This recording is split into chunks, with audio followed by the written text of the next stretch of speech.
Hello and welcome to the CBB Supershow brought to you by the FTN Network. I'm your host, Walter Waddell, a.k.a. Dub Deuces 85. Got my man Brett Belkey in the chat saying what's up. How's it going, Brett?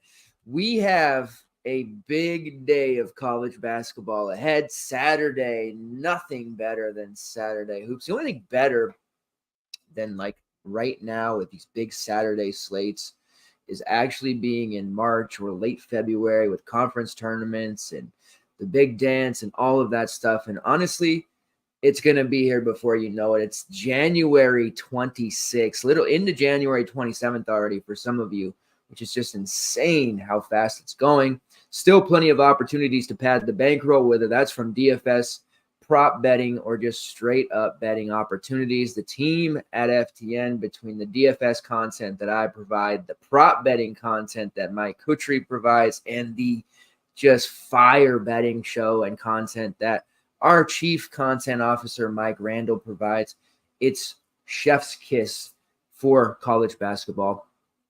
Appreciate everybody who continues to support the show. If this is your first time watching or you're a veteran of the program, please, equally, all as one unit, hit that like button. You guys have been doing a tremendous job with that, supporting the show. I appreciate that so very much. Now, there's a lot of stuff going on tomorrow. 3 massive slates. We're going to be talking primarily about the DraftKings stuff. What we do here, if this is your first time, is talk about the DraftKings college basketball slate, game by game, the tried and true method that it is. Game-by-game analysis, talking about our favorite plays, any sneaks, pricing, usage rates, anything, tempo, all that good stuff. Any betting opportunities in there as well, I'll throw them in. Give you a core at the end that I'm kind of working on, usually a 2-3 man core that's going to be in a lot of my lineups. And then, of course, any PrizePicks stuff or any applicable prop betting bets that I want to see. There are some soft numbers lately, especially on the point side. Got myself away from doing too much with the PRA. PRA is kind of hit or miss, but with the points, we have been doing quite well, hitting that one up. Aside from Jalen Tyson getting hurt earlier tonight, that would have been a 3-for-3 prop night for us. This is a fun day. The 12-game slate, that is the first one to kick us off. Now, you know, we've been talking about it, the MME stuff. We have projections now at the FTN site that I provide. And doing the MME 20 max and 35 max and all this stuff. You guys may or may not have heard me talking about the mini max, which is essentially the $1 GBP times 150 entries. The mini max is a very popular tournament. They have that in every other sport just about. Typically they run that one as we get into March daily, and that is the main event for me, pays pretty much for MME stuff. Obviously, still going to be chasing a seat. I haven't really been playing the qualifiers just yet. Kind of waiting for it to spread out. I like the way that they have been doing it so far. What are we at? Number 18. So there's still plenty of opportunities to qualify. I usually like to start hitting that about just about halfway through when some people have had seats and it starts to kind of, fizzle out a bit. And also the way that they have the pairings is kind of weird. Like if you win one early, you'll have to play potentially someone else that won early. It's kind of a weird pairing system, but the mini max is here, 150 entry. So I'm going to be talking a lot tonight about, rather than just like, hey, this is my, single entry, core plays, here they are, this is what I'm going to be on. I'm going to kind of like talk a little bit about different options that maybe we wouldn't ordinarily be all that high on, but in a large field like this with a million different options, I'm going to be talking about some of those other plays that are going to have some upside opportunities, the merits of maybe punting a spot, and going, with the whole stars and scrubs, or perhaps a balanced, and kind of talk a little bit about strategy stuff as we go as well. That is a, 5,350 person tournament. And it's about 1,300 of the way full. It will fill up. It's a fun one. Now, top price is $1,000. And I know a lot of people will be like, that's not very much. But, when you're playing a $1 tournament, that's a pretty nice up top payday. And of course, it is a terrible structure, which is pretty common amongst DraftKings prize pools. 1,000 up top. If you get second, it's 200. So it's a pretty steep drop there. But the hope there is that you are ending up hitting a massive amount of your lineups, and then it just adds up, right? You get maybe, 75 in the top 100, top 200, top 300, and start really paying it off. It does pay the top 1,077 people out of 5,300. So good opportunity there. The only thing we don't have at FTN for college yet is an optimizer, but that'll be in the works. So we're getting close to being the one-stop shop for everything. There's also the queue. I mentioned number 18, $30 entry, 267 people. You got to get a little bit crazy with one like that. You can't just line up all the chalk and safe plays. You have to really try to find some lower owned guys, some edge, some high upside, big bust potential, but also high potential for breaking the slate. Not a lot of, in between type of lineups where you're getting these guys who are hitting these 3.5, 4X. It's obviously not going to get it done in that particular queue. All right. Also have a lot of other slates. The 12-game afternoon, which it gets a little bit worse from there. 1K to first on the $10 jam, and that's the same on the night slate. I will remind you guys, the afternoon night slates, there's a pretty big edge there because there's so much focus on the main slate, right, content-wise, and everybody's paying attention to that. And the way that the slates are so packed together kind of burns people out really quickly. And if there's news on those slates, the edge becomes massive because a lot of people set their lineups and forget, or they get confused, they get distracted, if you will, and you end up having a big situation where guys who have been late scratches, or not even late scratches, maybe like 5-10 minutes before the game locks, and they're still having ownership on these secondary slates. So I know a lot of people don't like to play those ones as much, or if they do, they'll throw one lineup in and not pay attention, but a lot of people do that. So certainly some merit there to playing just as much, if not more, action on the afternoon night slate, and a lot of our members have started doing that with great success. So we'll have content out for all of those. The article will be for the main slate, obviously. We'll have projection sheets for all three slates, though, so rest assured, and cores and player pools in the Discords. You don't want to miss out on that. Lots of content coming your way. It's starting to be all-night season for me. I have been pulling some late-night ones here lately, but with the day job, it's not as easy as you get old, and I'm not able to do that. But as we get into March, I've already warned my family that we're going to be pulling some all-nighters, so get ready for that. Going to be fun, and we'll be doing shows 4, 5, 6 nights a week into March. Can't wait. Let's get into it. Let's see. The chat's popping. Let's see what's going on here. Baycott price keeps dropping, and I keep wanting to fade him. Yeah. Just throw Soriano and Baycott, man. I don't know. I got a feeling he's going to be pretty chalky, right?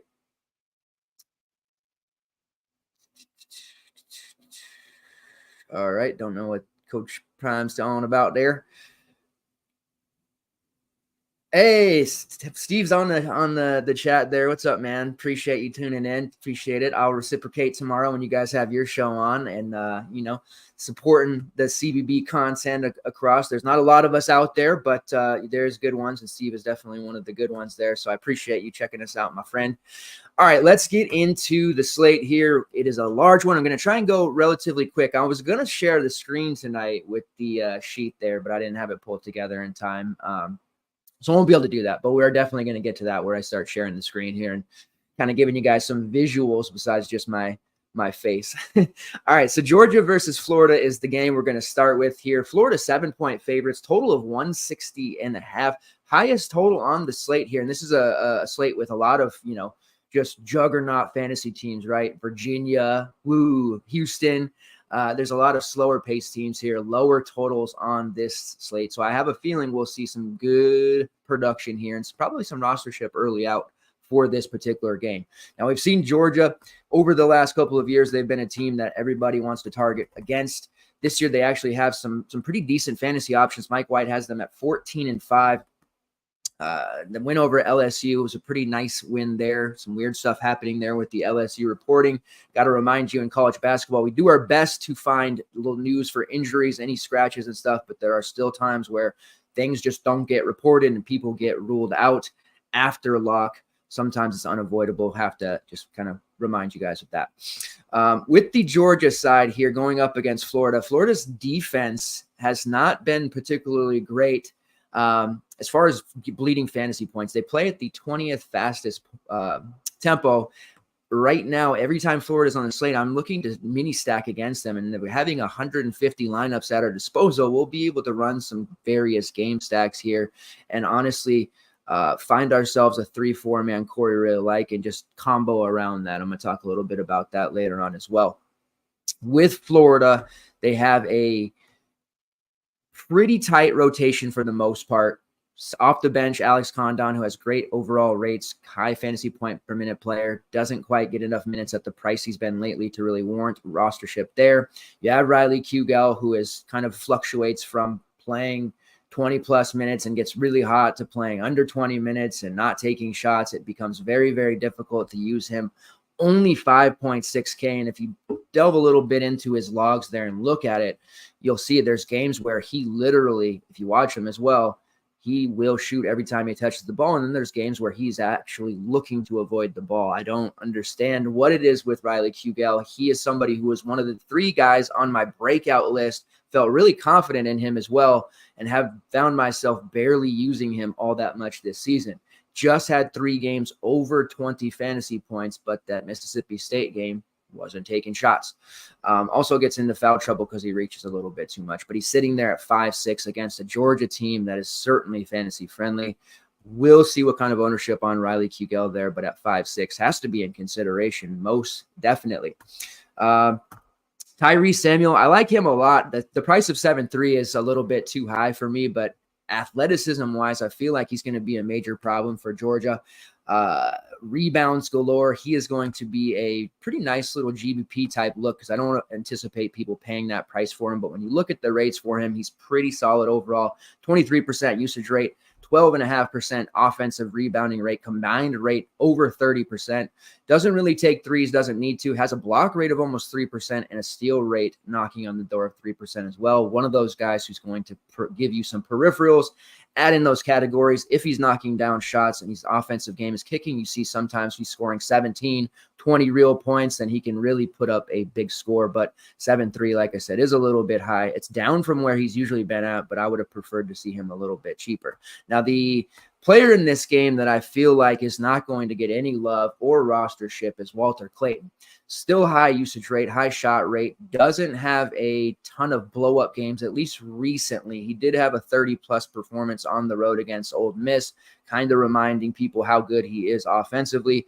This is such a fantastic spot for him against this Georgia team. Typically going up against Georgia, we want to target bigs a lot of the time, not necessarily guards and perimeter players, but I think Clayton is going to take 15 plus shots here. I'm going to be looking at some prop betting opportunities for him, like if it's 13.5, 15.5, stuff like that.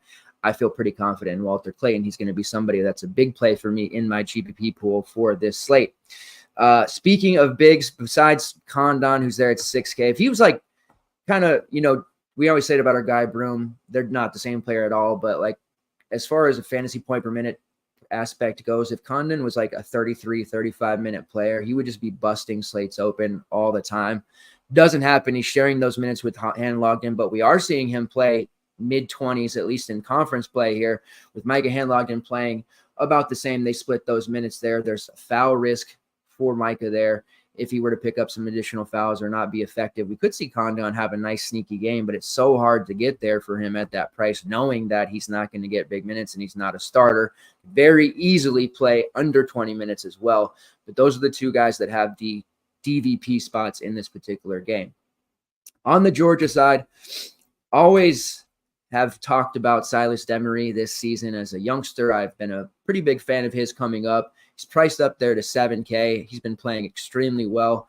I feel like he's a prime candidate to end up hitting the portal at the end of the year. We'll see how that finishes out. But looking at it, his usage rate has risen above 20%, hitting 35% of his threes, 19% assist rate, and a steal rate of 3.5%.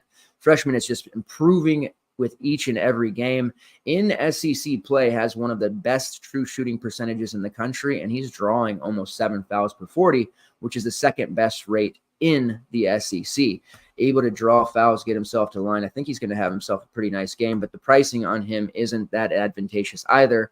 We're talking about just a week or two ago, we had him in the mid 5K range. Now we're talking about 7K. That's a pretty steep jump, even though I do like the matchup.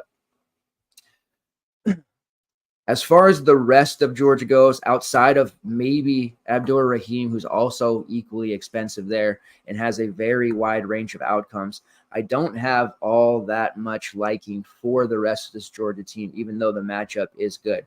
When you look at the way that the rotation runs out here for White, we'll pull up the LSU game. They start with RJ Sunahara, who's just kind of like that token fifth starter. We talk about that a lot, where he's going to play 5 to 10 minutes. Then they're going to bring in Melendez. Deloche gets some minutes. Russell Tishoua, he's starting to trend up in minutes. Noah Thomason, he does a lot of fit bidding. He's not the Niagara version of himself. Justin Hill will have blow-up games. RJ Melendez does a little bit. But these names, as I'm rattling them off, there's just not a lot of inspiring confidence there for any of them.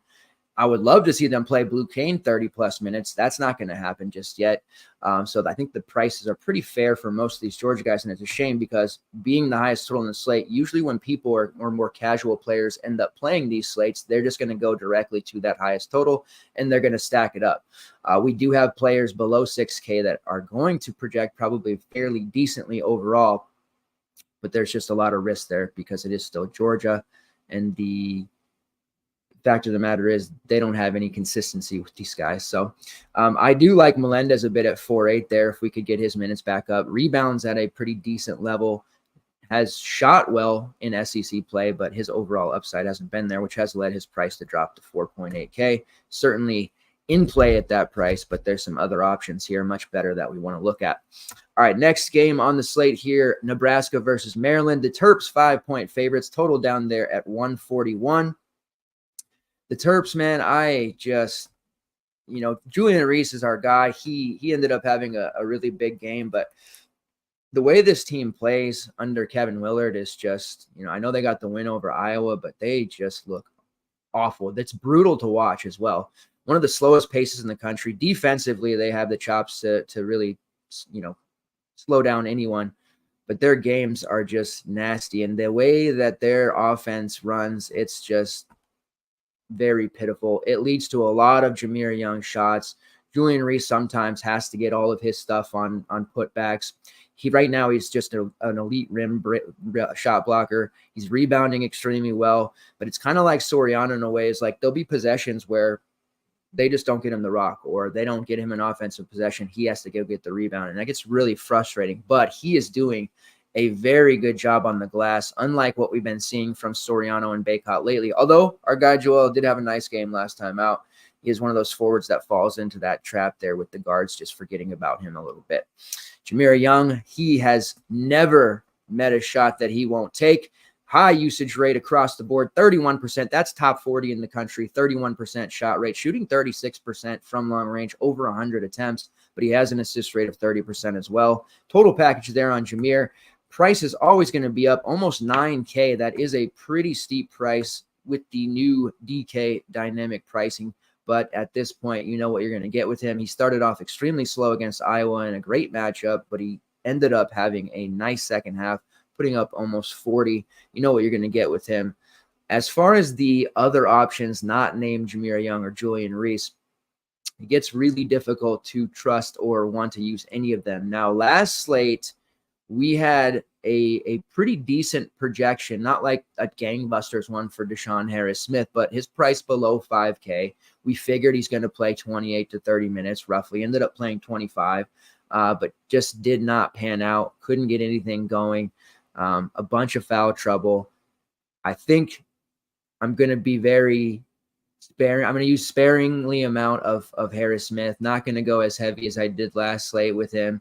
Obviously, he was low owned. That was just one that I really felt good about. in that matchup. Now, I don't like his spot here against this Nebraska team that I do think will be a problem for him. But the fact of the matter is, under 5K, still heavily involved in this rotation. Maryland doesn't have much of a bench to speak of. Jahari Long has played pretty well, and he did play 25 minutes against Iowa, although put up 10 fantasy points, but that is cutting into his PT there. And then our guy, Jamie Kaiser, who went from playing 20 to 25 minutes, then he dropped to 10 and 11, played 20 there against Iowa, but he's just not a fantasy option, even though he's only 3.2, nearly min price. We know he can hit a couple threes. We know he can rebound a little bit, but it's really difficult to play anyone on this Maryland team that's not Jameer Young or Julian Reese, and you're going to have to pay a top dollar, nearly a top dollar, to get that into play. Jordan Geronimo at 4.8. A lot of people were talking about using him for that Iowa game. I just couldn't bring myself to do it. He doesn't fit into this lineup at all. He's kind of playing out of position. Shouldn't really be playing next to Reese at all, or Donta Scott for that matter. We did see a nice game out of him for Northwestern, which I think kind of faked some people out. He is relatively cheap at 4.8, but fouls are always going to be an issue for him, and I hate the matchup for him against Nebraska. So I don't think I'm going to get too cute here with too many Terps outside of paying up for the obvious two guys. Now for Nebraska, we got to talk about Rink Mast, who just absolutely dominated OSU a few days ago. 34 points, 10 rebounds, 4 assists, 2 blocks, one of the more complete games. Just a total homage to Derek Walker, playing that spot there where he's hitting threes, can hit jumpers, he's making passes, he's just racking up stat after stat. He has, in conference play, just become such a consistent option. The price has just jumped up, as you can imagine, after a 61 to 8.3. That should keep maybe a little bit of people off of there, except maybe some of the sharper players. I think we'll be able to fit him into some of our lineups relatively easy with the way that this roster is, or the way that this slate is shaking out. Looking at the numbers here for Nebraska, specifically Mast, who is just exceeding the expectations that I even had for him. 25.3% shot rate at this stage, 36% from long range. That's on 65 attempts. Drawing over 3 fouls per 40. He has a combined rebounding rate of nearly 30%, but the kicker is the assist rate of 21%. I always kind of I call it the Derek Walker. It's lazy because obviously he played for this team last year, but just that front court player who's able to give you a quarterback-like role, initiating some of the offense. He's able to make the extra pass. He can turn and hit jumpers if the defense swags. He can hit threes. He can put it on the deck a little bit. He can bang down low. Like, Mast is just such a frugal option in a Fred Hoiberg system. Really big fan of his. Obviously, the price is up here. I hate chasing a game after a game of 60, by the way, but this is definitely somebody that we have to get exposure to. 150 lineups, can't be full fading Rink Mast. Bryce Williams, one of my favorites on this team, 37% three-point shooter, has an assist rate of about 19%, 23.6% shot rate, and a 23.6% usage rate. You have Kasai Tamanaga shooting 38% from long range and a 27.3% shot rate. He is going to be obviously shooting a lot, doesn't get a lot of peripherals. That is where you're going to have to, if you roster him, the 5.8 price, it's somewhat appealing. I agree, but he's going to have to be hitting those shots in order to still pay that price off. We do have the injury news with Juwan Gary dealing with the lower leg injury, which has cost him a couple of games now. With him out, they have been starting Josiah Alec, who started the season off fairly valuable for a short stint, then became completely irrelevant because of Gary, has played 20-plus minutes in 4 straight games, started the last 2, had a nice outing against Northwestern, went back to doing very little there against Ohio State, although he did play 24 minutes. He's priced only at 5.2. If Gary's out, there is a merit to using him at 5.2. That's a value play. I think with the way that pricing is, before we used to say values are sub 5K, or at least a lot of times I would. Now anything under 6K, we can really consider value. And I think Alec's okay if you want to go down there and use him. Other options on Nebraska here. You have CJ Welcher, who's still kicking around. He did play 30 minutes in their last game, but I've been down this road with CJ Welcher. I know most of you have as well. Just when you start to dip your toe back in the water after a couple of high-minute games, he delivers a 7 spot for you, the old 7 salad. He's 5K. That's high enough for him to do some major damage to your lineup there. I don't mind a little bit of exposure if you want to go that route, just knowing that the Nebraska rotation is pretty easy to predict right now. And if Gary can't go, that's at least funneling minutes there with the smaller lineup that they've been running. But just remember, it is CJ Welcher. All right, next game on the slate here, Kansas State versus Houston. Now, Houston's 14.5-point favorites, total of about 128.5. Houston, of course, we know defensively, they're nails. They play at a pace that just sucks the life out of the gym.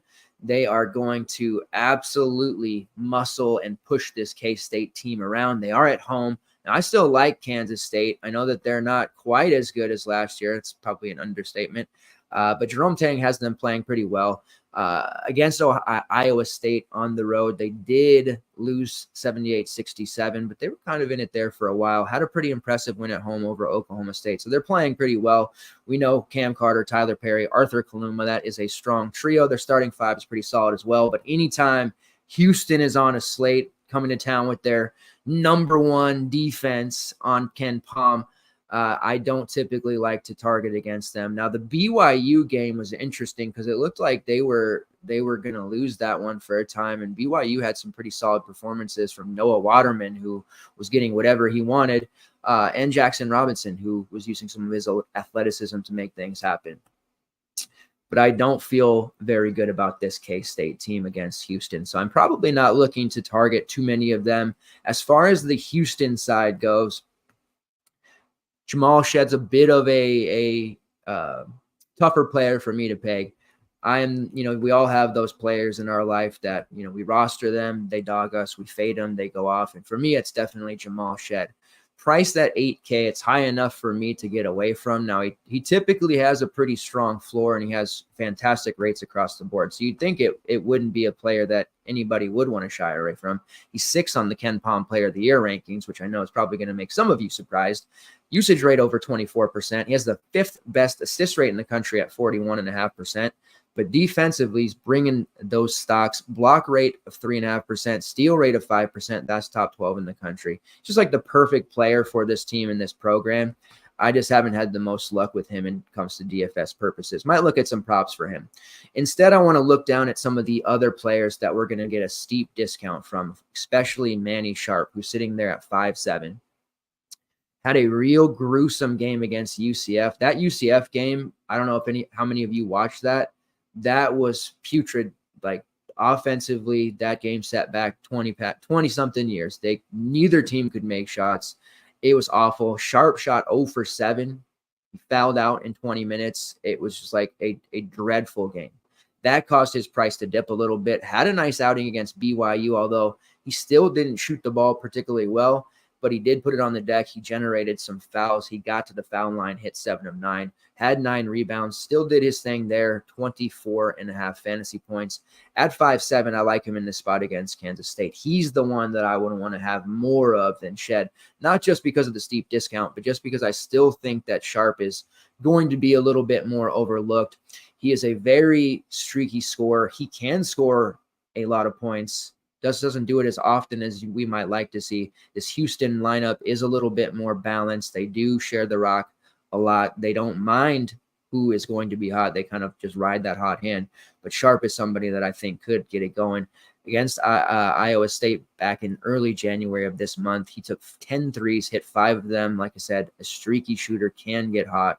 There's some 3-point props out there just for 1+ that are pretty decent in-game or SGPs that DraftKings is offering now. This is a game that I'm going to be looking at for that because we got some sharp props that look pretty damn good. Other guys on this team we can look at. Got Damian Dunn. Minutes are evaporating, but they could go back up, right? It's kind of just if it does turn into a blowout, maybe we see some Dunn spike in minutes. Obviously, it was really good in the past, with Temple, injuries, ailments. We saw him put up a 28 against TCU. Not the safest play in the world, but we're talking large field, GPP getting a value playing there. Damian Dunn, absolutely, especially if it's a 20-plus minute type of game there. Don't have any injuries or anything at the moment. We are, Arsenal, but that's been happening, right? So I don't know that we're certainly going to see any minute spikes from him without the foul trouble. But if you have those extra lineups, he's somebody that I'd want to have some exposure on. LJ Cryer at 6'6", 3-point shooting savant. That's where most of his value is going to come from. Also has a solid steal rate, 6'6". Pretty fair price for him, but still a steep enough discount from Shed that I would prefer to use him over Shed as well. Might be a little bit in the minority there. He has scored 30-plus fantasy points in back-to-back games. Like LJ Cryer in this team a lot. Doesn't get talked about nearly enough. Juwan Roberts' price has dropped a little bit, 6'8". Had some big performances there, that TCU game and Texas Tech. The last two against UCF, which UCF's defense, offensively they were awful against Houston, but their defense pretty well held their own. Held that team under 60, talking about Houston. Juwan Roberts didn't have a very great game there. The BYU front court gave him some trouble. He wasn't able to score very much, played 33 minutes, but I think we see a pretty solid bounce-back game from him here against K-State, and we do get a depressed price at 6'8" that we can look at. The knee injury that he's been overcoming, I think, is going to be fine. We'll see. Played 33 minutes, so I don't think that that's going to be much of a problem or a flare-up. I don't know how many of you guys pay attention to deep bench players or videos that pop up, but Mike Kutry posted a video of Joe Tugler the other night shooting threes after the game. It's probably too early to start using Tugler, but he has major pedigree, very talented player, going to be very, very good next year, assuming he doesn't transfer out, and I would highly doubt that.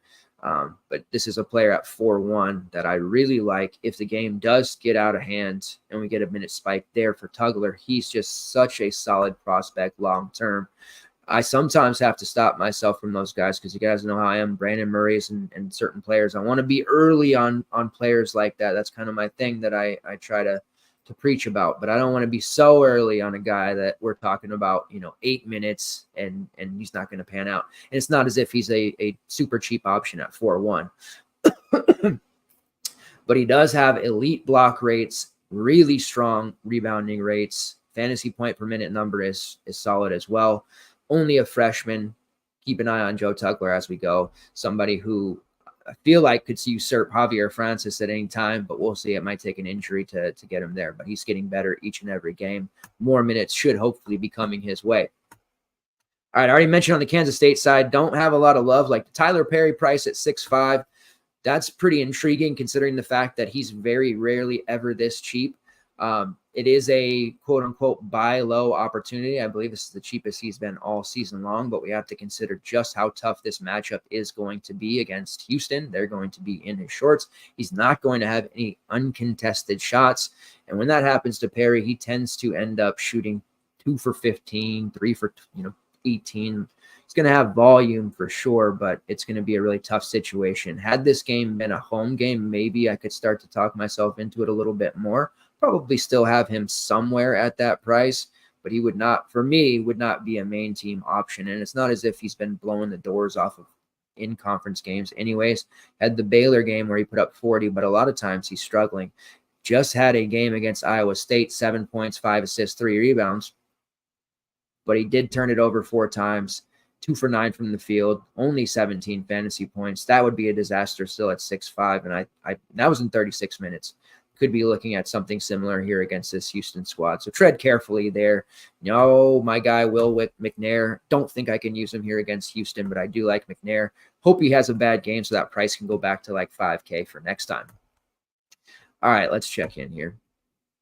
Tugler next year. Hell yeah. Hey, SDP Solutions. How you doing, man? It's good to see you. Appreciate you checking in. Mass season, absolutely. I watched Maryland versus Michigan State. I can never get that time back. That was a rough one. But Maryland games in general, man, are just off. Popping up here. Thoughts on Maryland -4. I just don't. I probably is a good bet, but I just don't trust Maryland at all. And Nebraska, when I think Nebraska is going to struggle, they actually don't. And the Hoiberg, the mayor, I got I got a love affair with the mayor from back when his Iowa State teams were loaded with DeAndre Kane and Elvin Edgem, and I don't know, can't go against my boy. Let's see. Yeah, for sure. You know it. I got to talk to Steve more about some prospects for next year. All right, let's get on to the next game here. Virginia versus Louisville. Virginia 9-point favorites, total of 129.5. Somehow not lower than the Houston game, just a little bit though. These two teams have already met. I've given up on since Virginia's made some changes, and I have to give it to them. They, instead of just letting front court players continue to nut on them, they have made some changes here with the way that they run their lineup, and they've done a very good job of neutralizing opposing front court players to the point where it's not even a chance of a DVP anymore. Early in the season, last year and even the year before that, kind of sneakily could use lead front court players or strong rebounders against Virginia. People wouldn't literally do that, and it was a very strong play for us. Does not work very well anymore. Mo Diarra did have eight rebounds against them in that 59-53 overtime game. Imagine scoring under 60 points in overtime, but it's just not a spot I can target anymore. So we're going to take that off of there and not really target against. We're going to go back to not targeting against Virginia very, very much. Now, in the last time they played, it was a 77-53 win for Virginia. They don't get to 70 very often. They're a volatile team because we know if a team gets out hot, hits threes, kind of, builds a 5, 6, 7-point lead, Virginia doesn't always have the offense to keep up there. But lucky for them, they're playing a Louisville team that is pretty inept overall. In that game, it was a balanced effort. Isaac McNeely hit 4 threes, had 18 points. Ryan Dunn had 15, 10, and 3 blocks. Very, very strong effort from him. Beekman just 11, 8 assists. Blowout wasn't really needed. They played in the low 30s there. This was when they played Jake Groves in the starting lineup, played him over 30 minutes there. Changes have happened. Jordan Minor in the house making moves, and this is part of the changes that they've made. And he's just was really good at Merrimack. People thought he wasn't going to really acclimate to the Virginia system, but you're seeing him play more minutes, and he has done a really solid job on both sides of the ball, and he's going to continue to play a lot. 30 minutes in that game there in the last time out. So Louisville, guys, I love long-term, and they're going to be in different jerseys next year. I'm almost sure of it. Curtis Williams, who's sitting there at 4.7, probably not the best spot to target him, but he is a guy that we like. And Caleb Glenn, another freshman whose minutes have gone completely away. So those are two guys that I do like a little bit for maybe some deep GBP love if this game gets out of hand. But overall, I'm obviously not going to be looking to this Louisville team against Virginia. I love our guy, Ryan Dunn. I know he does a lot of things similar peripherals-wise that Reese Beekman does, but he's really starting to send back in a way here in conference play. The Georgia Tech matchup was perfect for him. He just loaded up the stat line, and then he followed that up with a really nasty game against NC State, 13 points, 12 rebounds. Loving the way he's playing. This is a great spot to go back to him against this Louisville team. The price is right. I think 7-2 is still nice. I know it's up a little bit from the 6-7, 6-8 price, but playing 32, 35 minutes. Now we got this is a team that in a blowout, we know they're going to reduce some of his minutes, but still even at, let's say 32, let's pull this up here. This is where I should be sharing my screen here. Boop, boop, boop, boop, boop.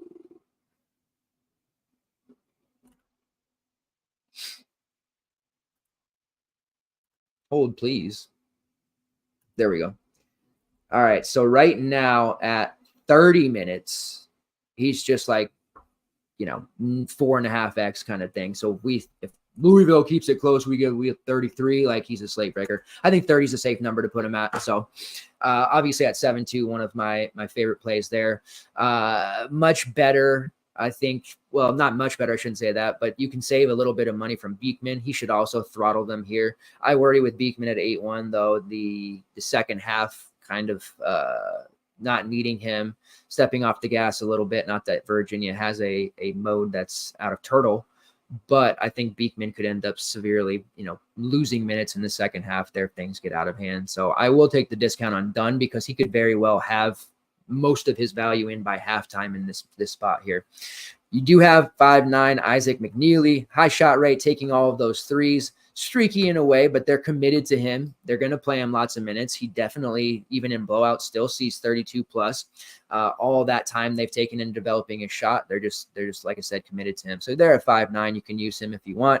We've been just plugging in blindly Jordan Minor because the price has not adjusted. Like it took DK so long to change his price. 3-4, 3-6, 4-2, 4-4. Like they're changing it, but that wasn't enough to ensure he wasn't going to be 30% or more. And surprisingly, the last 2 games over 4K, like he was still kind of chalky, right? But he wasn't like 50, 60% like he should be. And I know he didn't actually kill Georgia Tech, but at 4-2, I'm just going to take that 15 all day.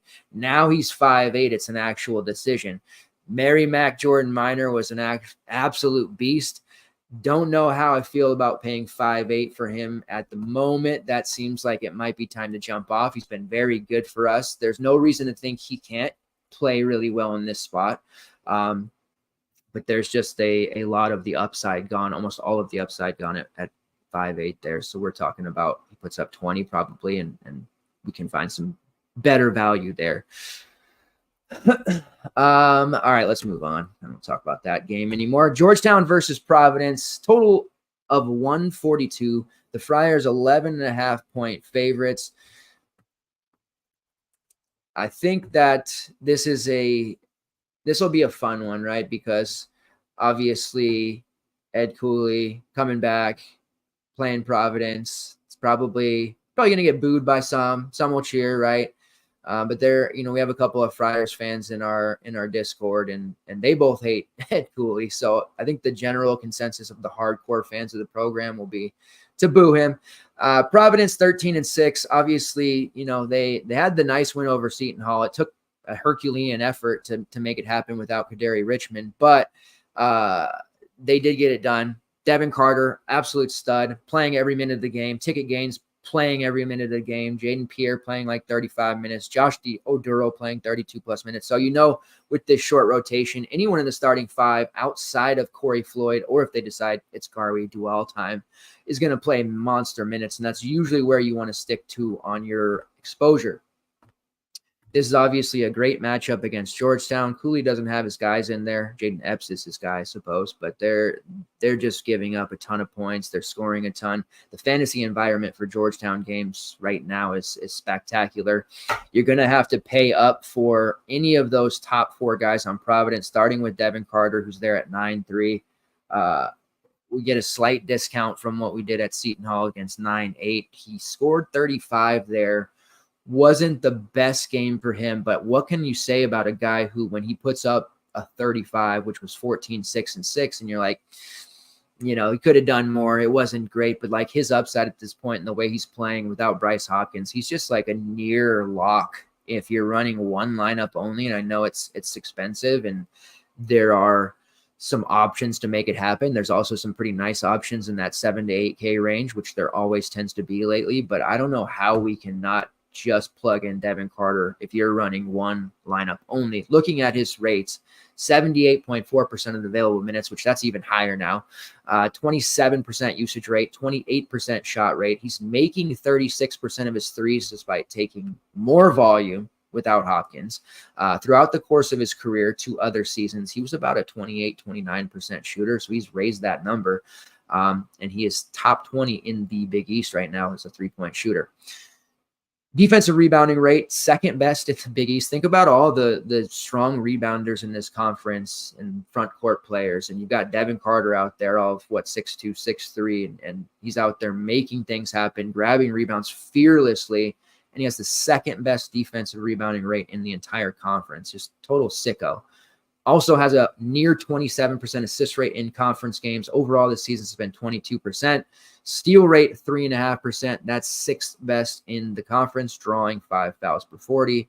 Again, Devin Carter is a really hard player not to want to just jam into your lineup. And I'm probably going to try to get a lot of him into my 150. Now, I do 20 to 35 lineups a little bit differently, as I just run 3 to 4 guys and I just rotate around them. In a 150, I'm going to try to give myself a little bit exposure. I think what happens in those is people try to be a hero. You'll see these player pools that'll balloon to 60, 70 people. And I know you want to get all these different exposures, but what you actually do when you do that, at least in my experience, or what I think, is you water down your overall build. So you still want to have a strong core to build around. Maybe instead of like the 75% Devin Carter, like I would have on a 20 max, maybe I lower that down to 50, 60, something like that, and try to get some other guys in there. But for the most part, I'm personally still going to go heavy Devin Carter. I'm pretty sure our guy Steve is too. I know he used them in you want to see. I think he won a seat recently. Congrats, by the way. I'm pretty sure he had Devin Carter in that lineup too. So that just a really easy play. What can I say? Joshua Duro at 7-6. If he's not derailed by fouls, I mean, Jesus, he put up 37 in 17 minutes against DePaul. Obviously, that was DePaul, but you're generally going to get a 32, 33 minutes out of him. Rebounds are hit or miss. The fact of the matter is Devin Carter's flying all over the floor, so that it's kind of like the R.J. Lewis effect, Chris Ledlam effect on Soriano. He's just going to take rebounds away from him.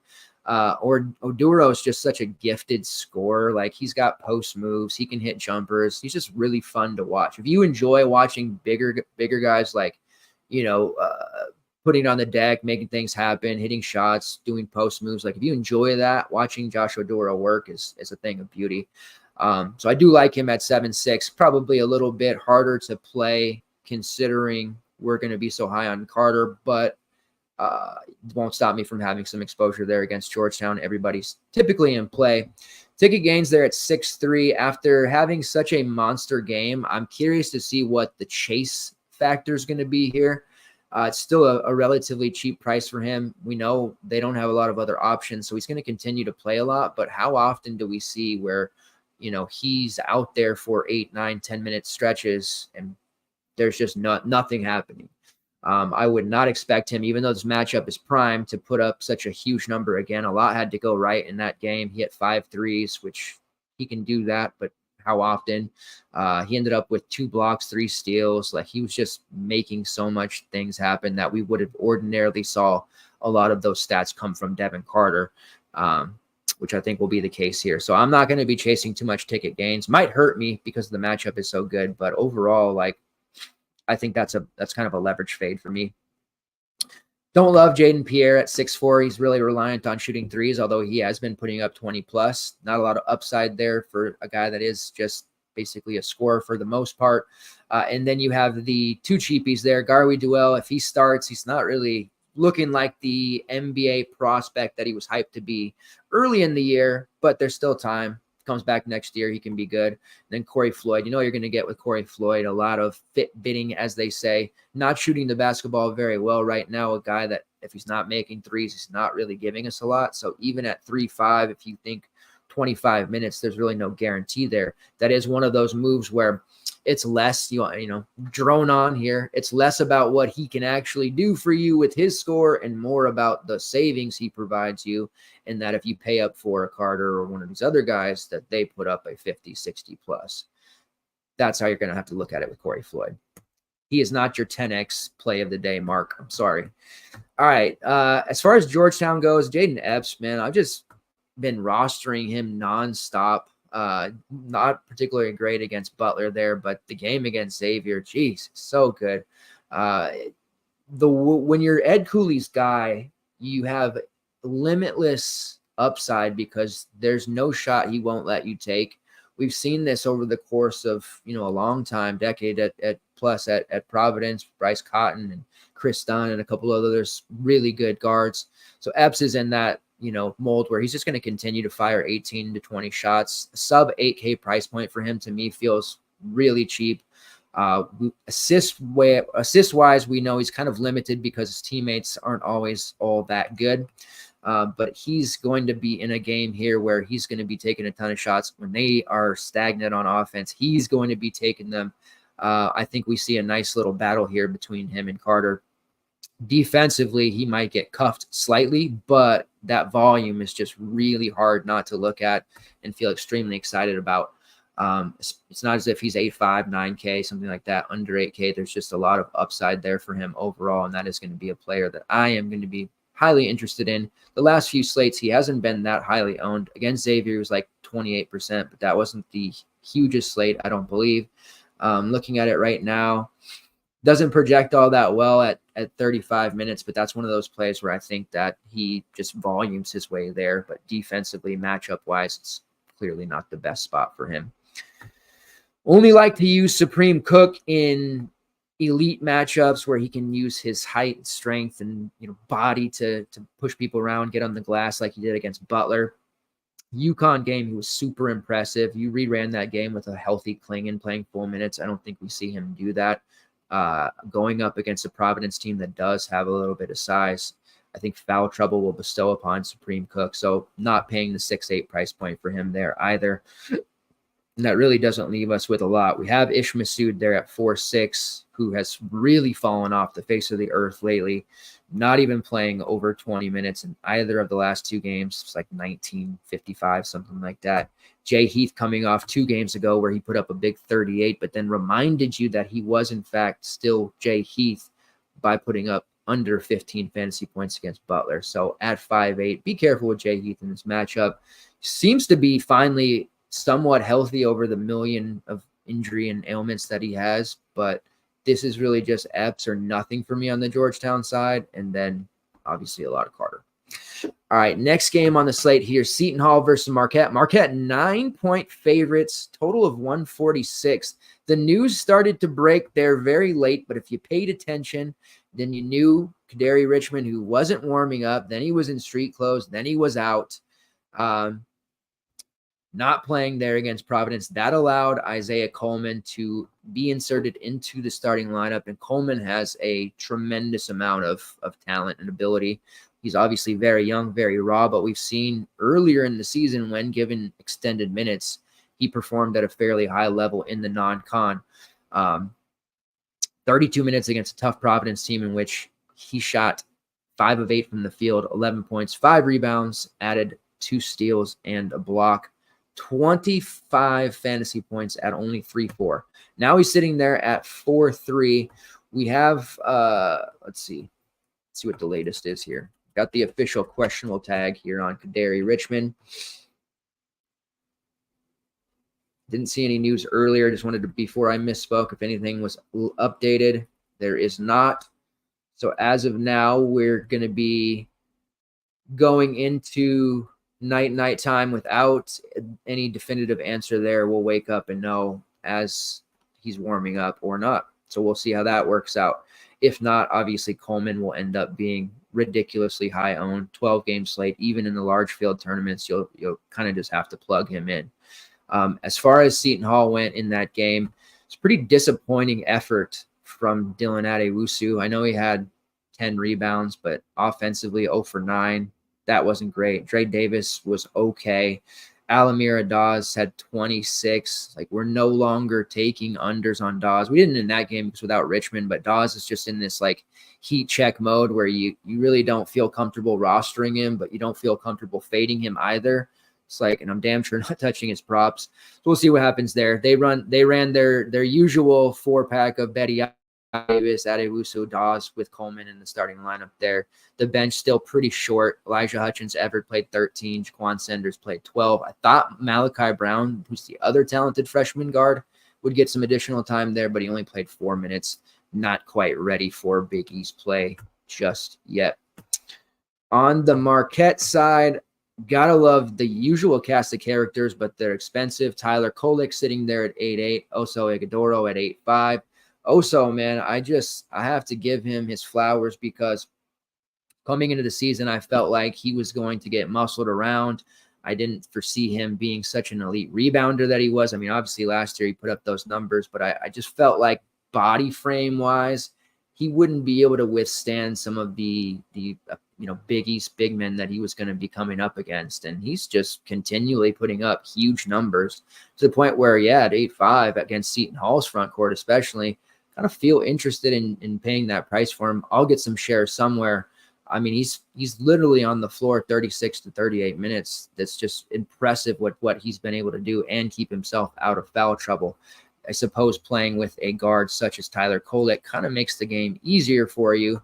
You just got to stand in the right spot.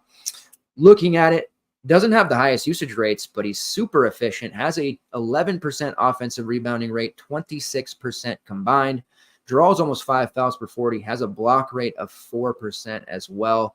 And again, just hyper efficient, playing 81% of the available minutes now, just not leaving the floor. Gotta love it. Tyler Kolek, 25.5% usage rate, assist rate, 12th best in the country at 38.3%. And he's shooting 36% from long range for good measure. Not just a driver, a little bit down from last year, but overall still right about his career average. I think if you're wanting to pay for one of the Marquette guys, it makes probably a little more sense to go Kolek just because of how similar priced they are. But forwards typically being that tougher spot there. I think Oso has maybe on paper slightly more intriguing matchup, but there's really tough prices to pay there. If we're going to go Carter and a few others, we might not have that luxury, but we'll just have to see how it shakes out. You do have Cam Jones only at 6'7". I know he's been down the last couple of games in matchups that he really should have been able to thrive in. It's not for a lack of effort or shot attempts. He's still getting a ton of shots up. That is what Cam Jones offers this team. And as his price slides under 7K, he does get pretty interesting. And we start to see his ownership spike a little bit more in those single entry 3 max contests. We do see a fair amount of Cam Jones typically. Have another beer. But on 12 game slate, maybe not so much. With no Chase Ross and no Sean Jones, the Marquette bench, and part of the spike in minutes for these other guys is the fact that they just don't have anybody else to use. Trey Norman gets a little bit of minutes, but Ben Gold, he's going to be their primary guy. Zayd Lowry, who's the freshman, another one that I'm kind of excited about. I like the way he plays, still super raw. Probably can't talk about using him realistically right now, but with the short bench here, he's at least somewhat interesting in the throwaway lineup at only 3.5 because the minutes have been trending up recently. There's just nobody else. Against St. John's, he was solid, 5 points, 5 rebounds, and a steal, 2 of 4 from the field. We don't really need at 3.5 him to do all that much. Somewhere if he gets a little closer to 20 minutes, we could see him potentially pay out somewhat of a sneakier value, and that's where it's a play on my normal show when I'm talking about single entry stuff. I wouldn't probably have even mentioned him, but just trying to give you some additional player pool options to maybe look at here. Certainly not telling you to play Zayd Lowry in your high dollar stuff or even the Q for that matter. But if you're running 150 lineups, crazier things have happened than Zayd Lowry making value. All right. That is the first half of the slate. We're going to hit the back end here. Let's just make sure I got this up. All right. Kansas, and by the way, in my infinite and everybody's complaints, I try not to complain about DK. I know everybody does, but game selection, I guess they did a fair job. But there's a game on here that they didn't select between Missouri and South Carolina that would have been absolute gold. So a little disappointed about that because I love watching South Carolina play this year. We are hitting them really high rate on their DFS plays, in Missouri, we just like to pick on them. So a little bit sad that wouldn't make the slate here, but I digress. All right, Kansas versus Iowa State. The Cyclones, 5 point. I had to check it twice. 5-point favorites, total of 142.5. Now, I kind of want to bet Kansas, but this is obviously not like your mom and pop's Kansas team. Not to say they're bad. They're still pretty damn good, but they have no depth, which is kind of the problem they always have. The amount of transfers and youngsters that walked out of this program last year that are now playing pretty adequately at different area codes kind of has to be frustrating for their base. That road loss to West Virginia, that one stung. They did win against Cincinnati in an absolute war at home, but I just, outside of like a huge performance from McCullough or the emerging Johnny Furphy, who is just looking like absolute, just a bonkers development quickly under Bill Self. They kept trying to make Elmarco Jackson the thing, but Furphy has just been fantastic, and he's playing extremely well under Self. I got to give it up to him. But without this Furphy breakout, I don't know that Kansas would even be walking away with some of these games. So I do worry about them in this matchup. And I'm certainly not so sure that I want to pay for Hunter Dickinson at almost 9K. Now, sub 9K price on him is appealing considering the fact that just a couple of weeks ago, he was 10K. But we're talking about the Cyclones, talking about on the road. I feel like this is going to be a game where Dickinson gets a tech. He's going to be doing his swagger thing, and I don't know, he's just going to be running his mouth a lot. So I feel like he's going to get taken out of the game mentally. So I'm not looking forward to paying for him. Instead, I'd want to go McCullough because I feel more confident in him as more of a road warrior type. He's going to be able to make things happen. Yes, the Cyclones' defensive chops are strong, but McCullough is just an absolute maniac this year, and that 8.3 price point is really pretty cheap for a player of his caliber, with how many minutes he's playing and how great his overall usage rate is. I like 37, 38 minutes. He's just a really strong overall play. Maybe better suited as a single entry type of guy. Maybe that upside isn't quite there in the Cyclones matchup, but it's hard not to want to use him. The real question is, do we continue to roll Johnny Furphy out there with the price jumping up to 6.5 after 3 straight really strong games against a somewhat tough road matchup against Oklahoma State? Cincinnati, we know what they're about. And then a easier opponent in West Virginia. They actually lost that game, but he had a good game against them, right?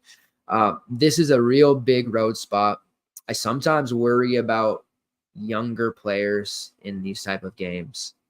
Furphy is taking a lot on quickly, and I wonder if they put too much on his plate like this, if he's not going to be due for a relatively bad game and what would amount to being a bad matchup.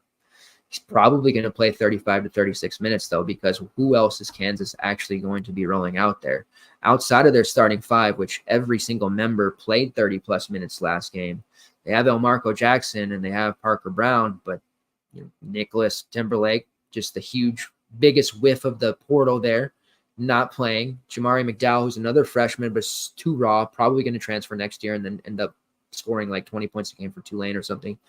So there's really no other option. So another volume play with the entire game at his disposal, Johnny Furphy, the 6.5 price point probably is pretty decent, honestly. And I think a lot of people will jump off, but I still think he's going to make value even in this matchup just because there's no one else that's going to take minutes from him. 36, 37 minutes just seems really safe there. I don't think we're going to see a 40, but 26, 28, maybe 30 fantasy points. That seems pretty reasonable to me. On the Cyclone side, we did get, after a 1-game absence from Tamim Lipsey, came right back, played 34 minutes, but we saw Keshawn Gilbert continue to roll like he was the total alpha. And that's what we saw against that TCU team when, he completely took the game over at times there, put up 34, and then he follows it up with the return of Lipsey and drops 40. 13 rebounds for Keshawn Gilbert. His props lately have been absolute money. We'll see what those are here in a minute. And then Curtis Jones, who was an obvious play there against TCU, still with Lipsey, played 29, 30 minutes and played extremely well. Now, he took a ton of shots, 5 of 12, made 3 of 8 from downtown. His price at 6.1. With Lipsey, it's still not the most appealing look there, but I think he's going to be going on one of his streaks here. And if you're not uber familiar, get this pulled up, with Jones and what he did on his previous stop, let me just pull it up for you because he played for Buffalo for a couple of years. Last year in specific, as a sophomore season, 27% shot rate, 7th best in the MAC. Shot 36% from long range, had a very high steal rate, which he has an incredible steal rate in Big 12 games right now, 2nd best in the conference, and a 22.4% usage rate. This is what he had at Buffalo. So this is not a stranger to higher volume play. He just is lower on the pecking order here than he was at Buffalo. But when given the opportunity, he's producing, and we're seeing that. Right now in conference play, 5.4% steal rate, 19.9% assist rate, drawing over 3 fouls per 40, hitting 30% of his threes, and his usage rate It's only about 18%, but he's just doing other things, and his shot rate has started to balloon. It's now over 23%. So at 6.1, this is a matchup against Kansas that we don't have to be as scared about. Like on the Kansas side, we got to be a little worried about the Cyclones, a lot of worry. But for Cyclones players, we don't necessarily have to be as worried about Kansas. Again, this isn't the Kansas team of yesteryear. They're still really good, but I don't know that we have to fear them like we've had in the past. And right now, nobody wants to be the number one team. Look at what just happened to Arizona the other night. Like, and I know they weren't number one when it happened, but we're in for a crazy tournament, man. But with Jones playing 30-plus minutes in 3 of his last 4, I think he's still got to be in consideration here at 6-1, especially with the defensive attention that Lipsy and now Gilbert have to get. It generally leaves Jones with some of the weaker defenders, and he's going to be getting the green light there, I think, for the foreseeable future.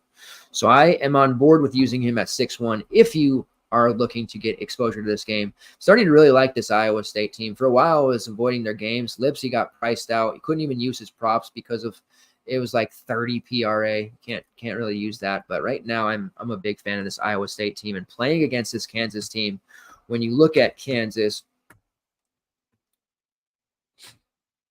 a bit contrasting here, but Iowa State playing the 120th tempo, 3rd best defensive efficiency in the country. Then you insert Kansas, who's 118th in tempo, top 25 defense, top 25 offense. There's just shaken up to be a pretty good game.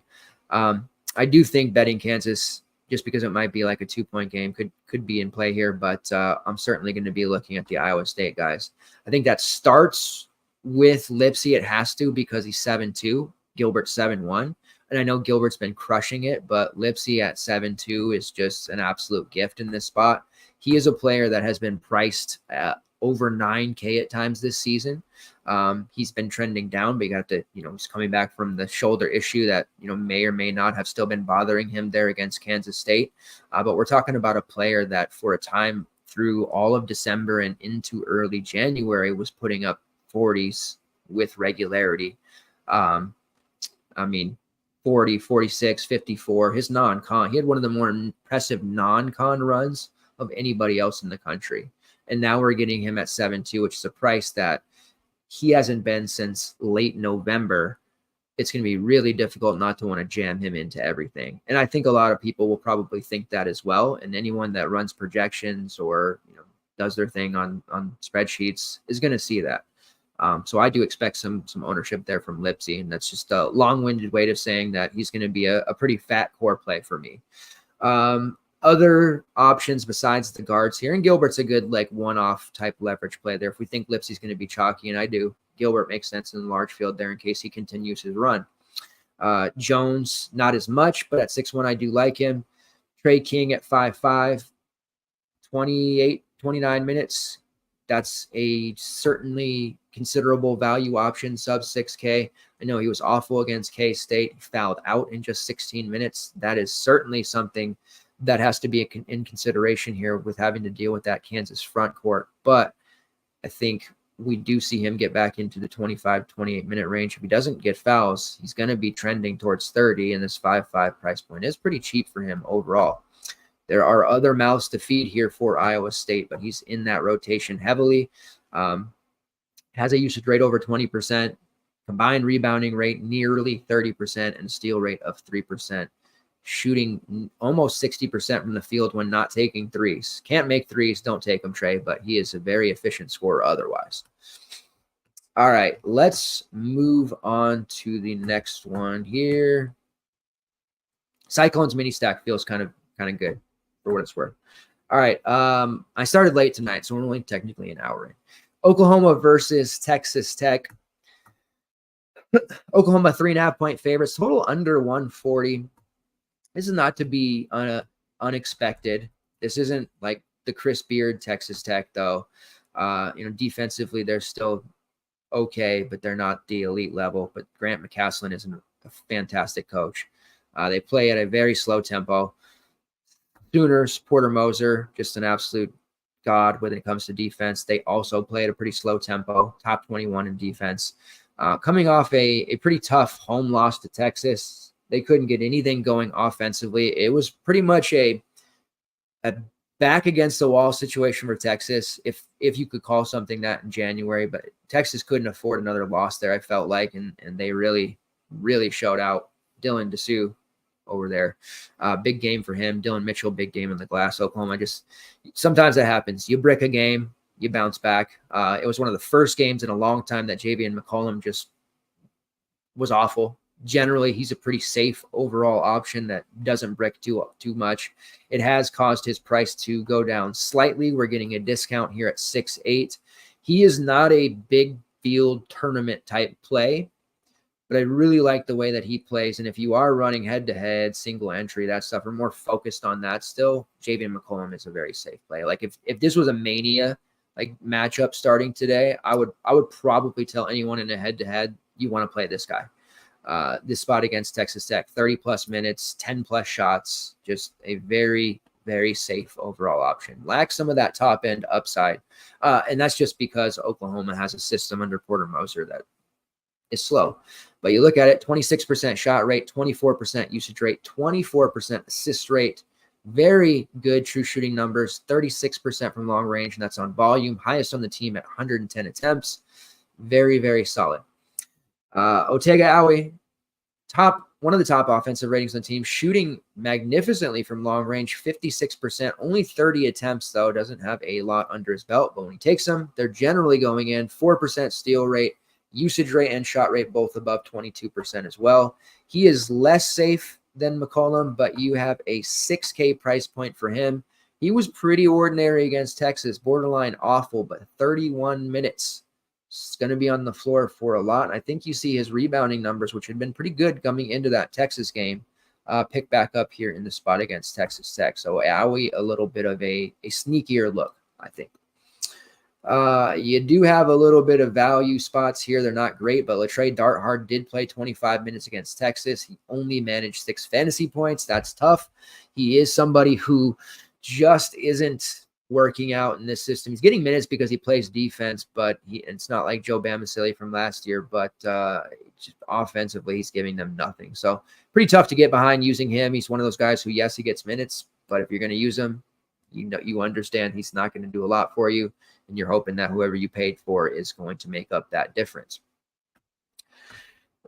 Texas Tech side, they tend to project pretty well for me, the Texas Tech guys. They have a pretty easy rotation to figure out. The production is pretty condensed among those starters.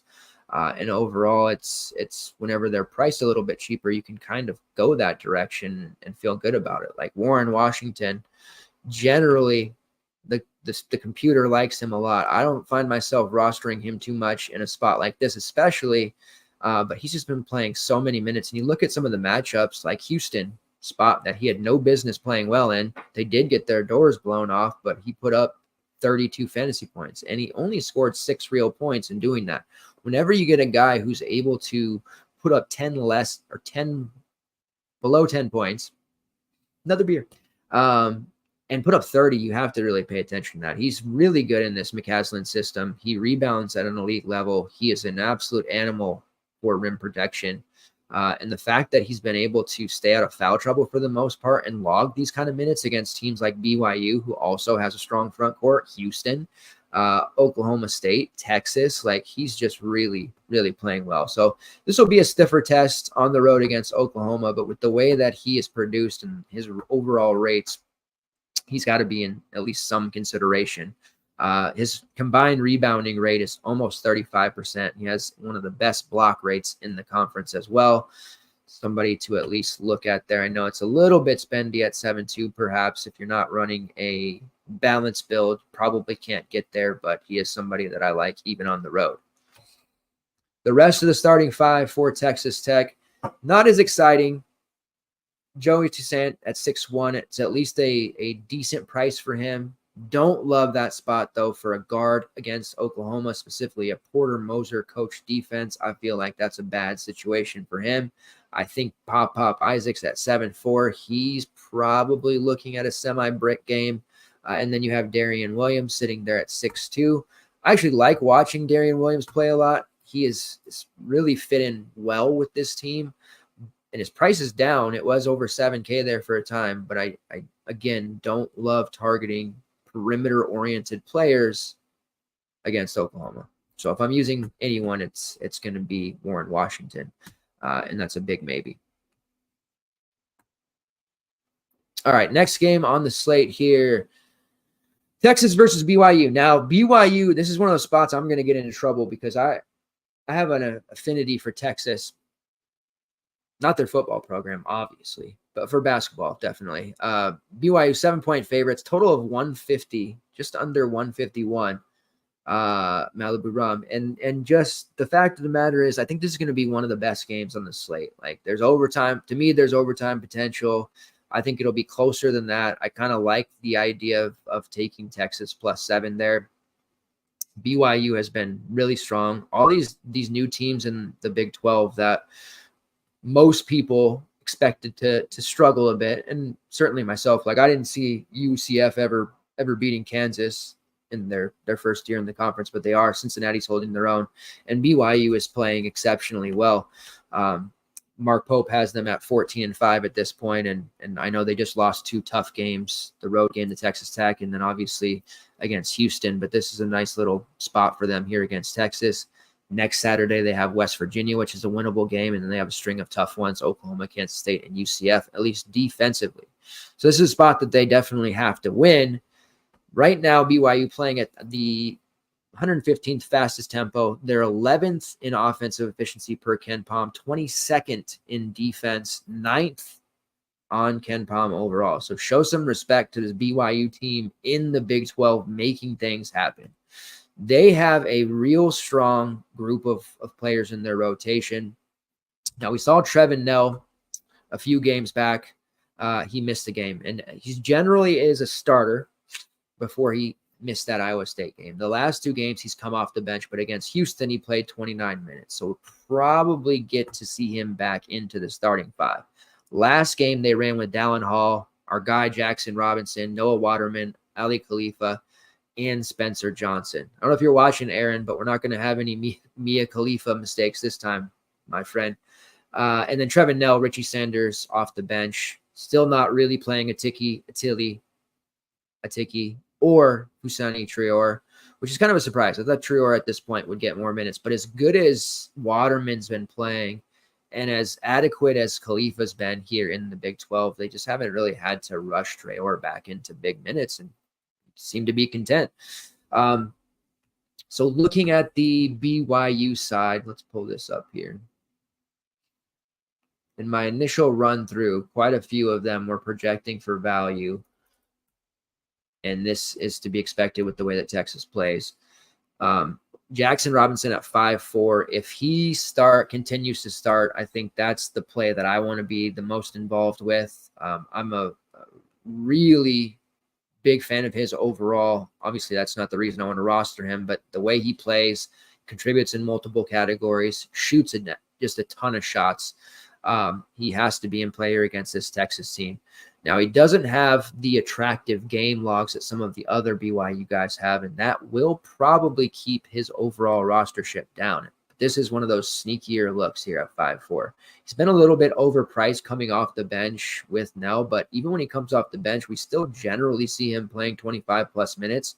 But right now, as a starter, you're seeing him 31, 32, 31. So if that continues, you're going to give me 30-plus minutes against Texas at home, I think we got to roll Jackson Robinson there as one of my favorite BYU plays at 5-4.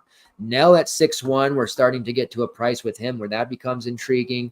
He's generally sitting around that 7K range. Now played 29 minutes off the bench.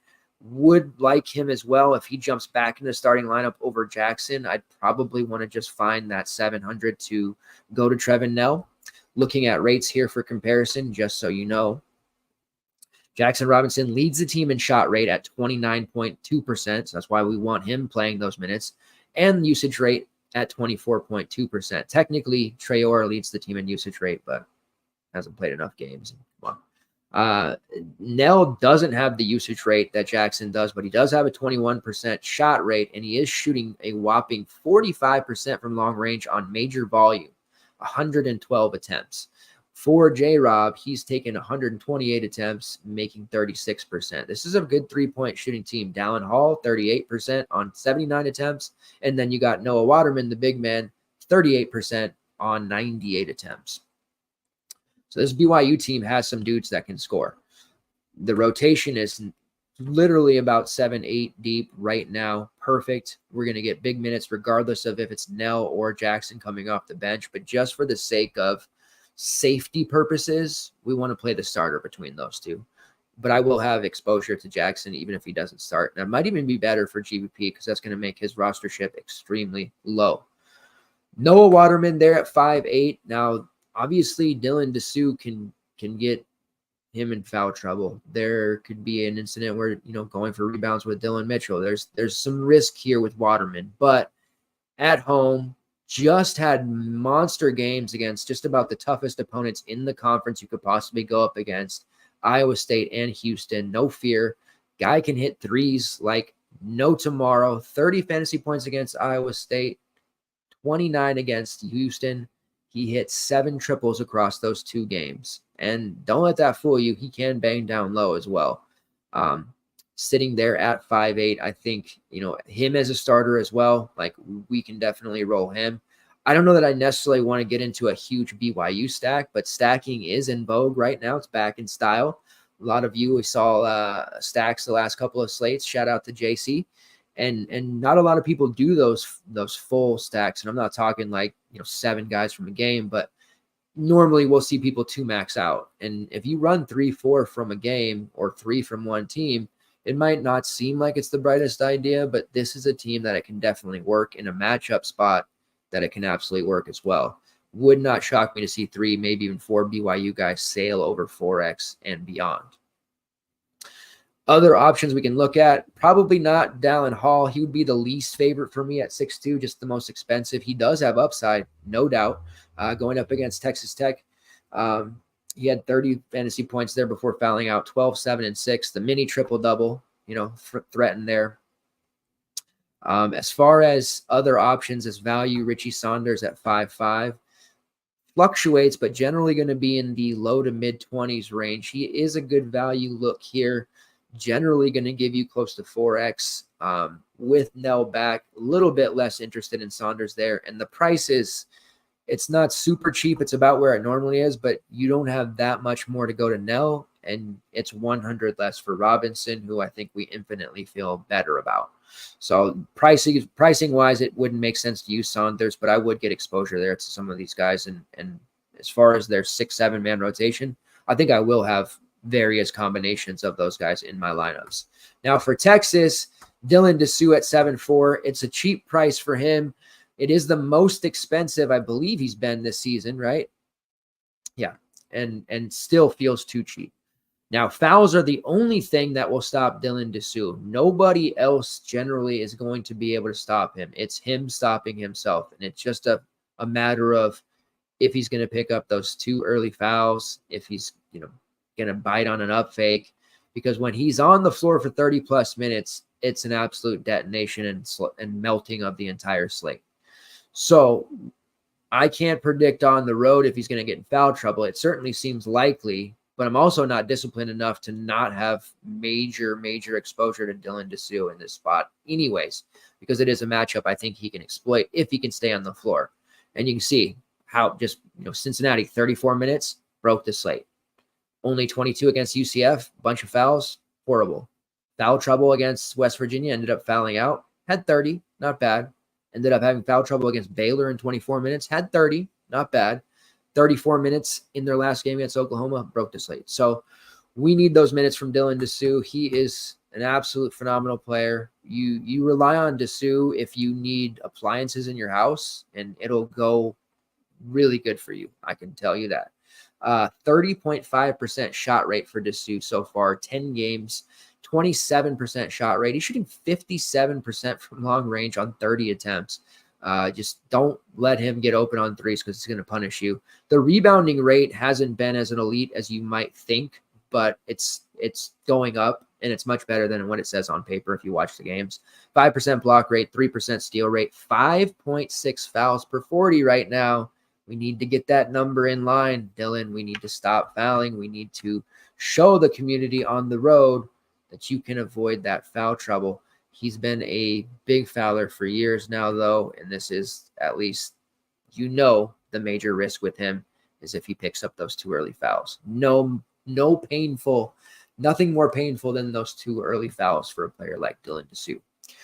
Other options on Texas, you have Dylan Mitchell. It rarely makes sense to play Disu and Mitchell together. It has worked in the past. He's only 6'3". It's a really interesting price. If you play the Disu fade, let's say that the industry is going to go heavy Disu, for example.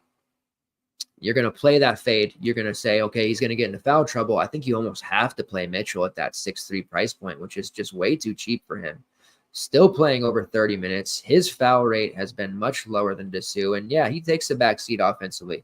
When Disu is cooking, he's not. But you saw what Mitchell was able to do against Oklahoma. 8 real points, but he put up 30 still because he blocked a couple of shots and he yanked down 13 rebounds. So he will still find ways to be productive.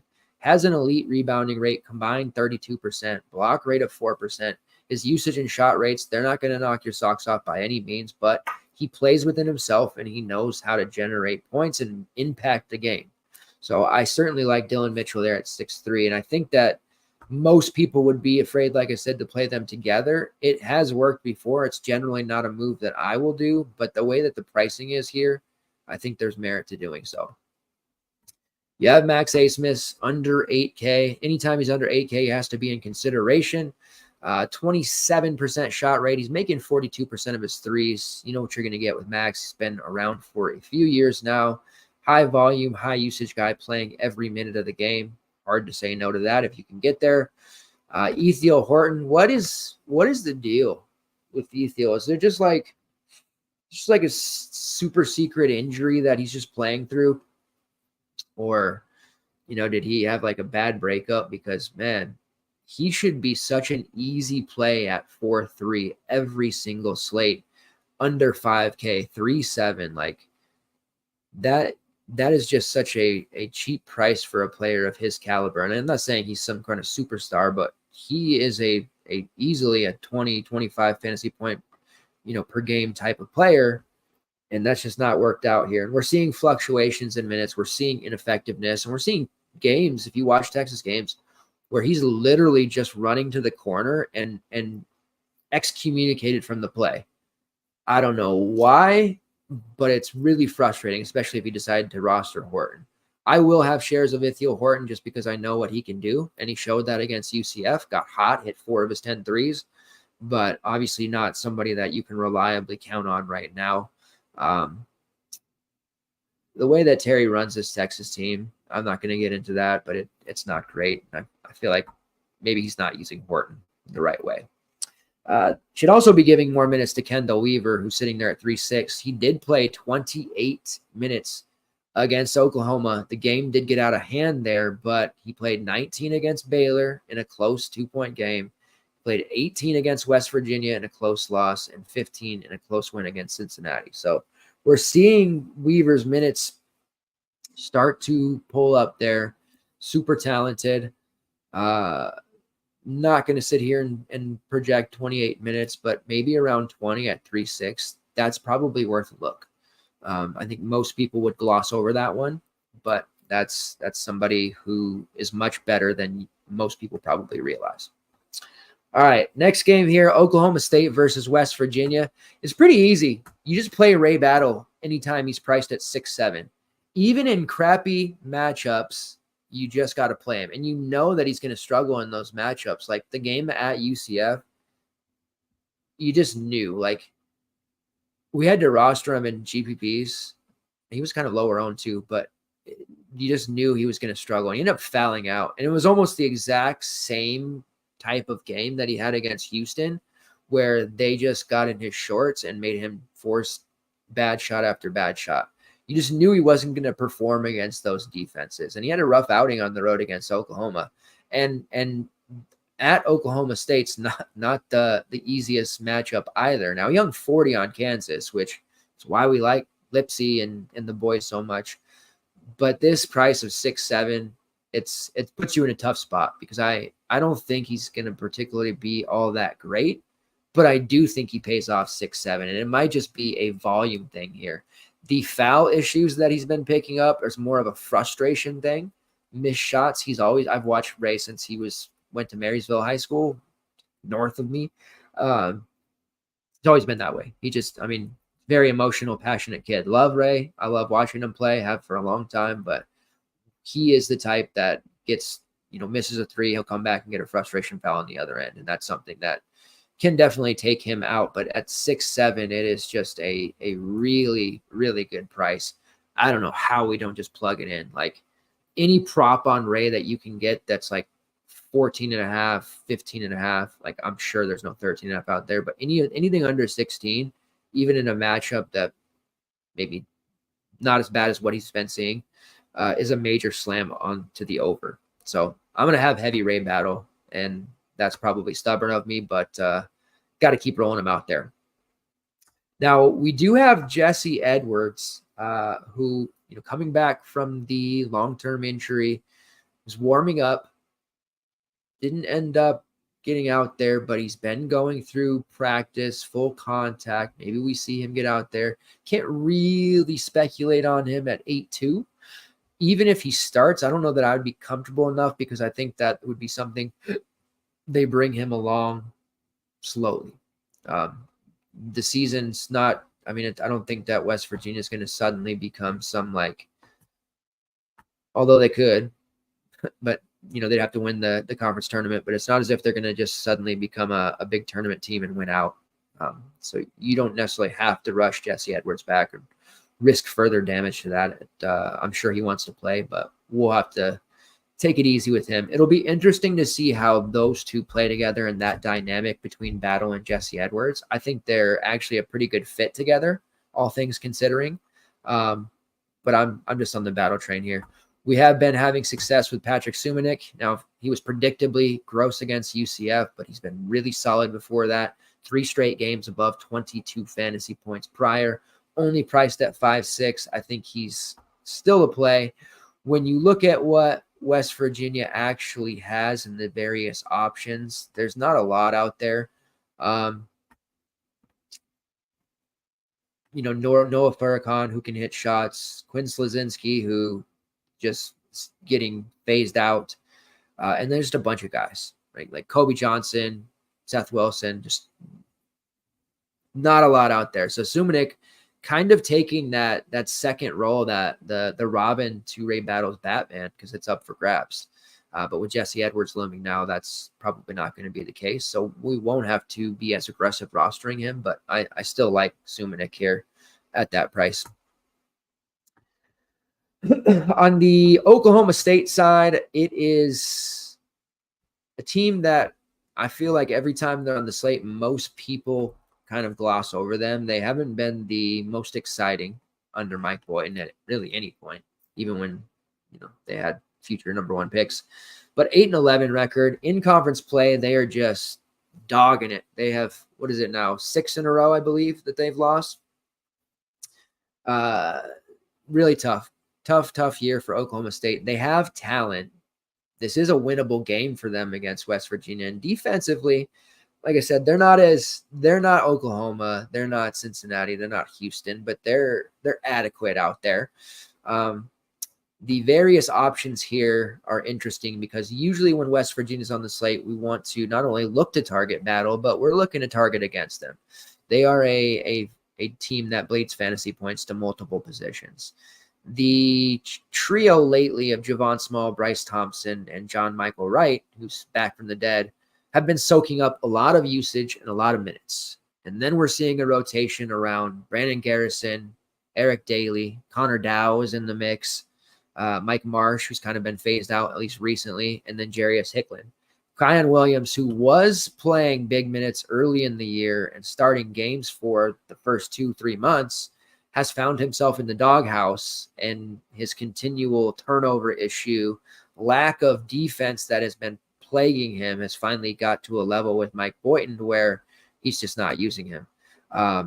If he were to get back in the starting lineup, he's only 4 or 5. I guess that would be interesting, but he's just not very good. I don't want to dog on the kid, but he's almost not rosterable until he gets like to min price. We still have somewhat of a value option here. His price writes up to 5K. Back-to-back games over 18, 30 minutes against TCU, 29 against K-State. As long as he remains starting over Kion Williams, I think he has to be in consideration there. This is a great matchup for him. Right? It's crazy how he fell off to start the season because he was a relatively big part of things last year for the first half.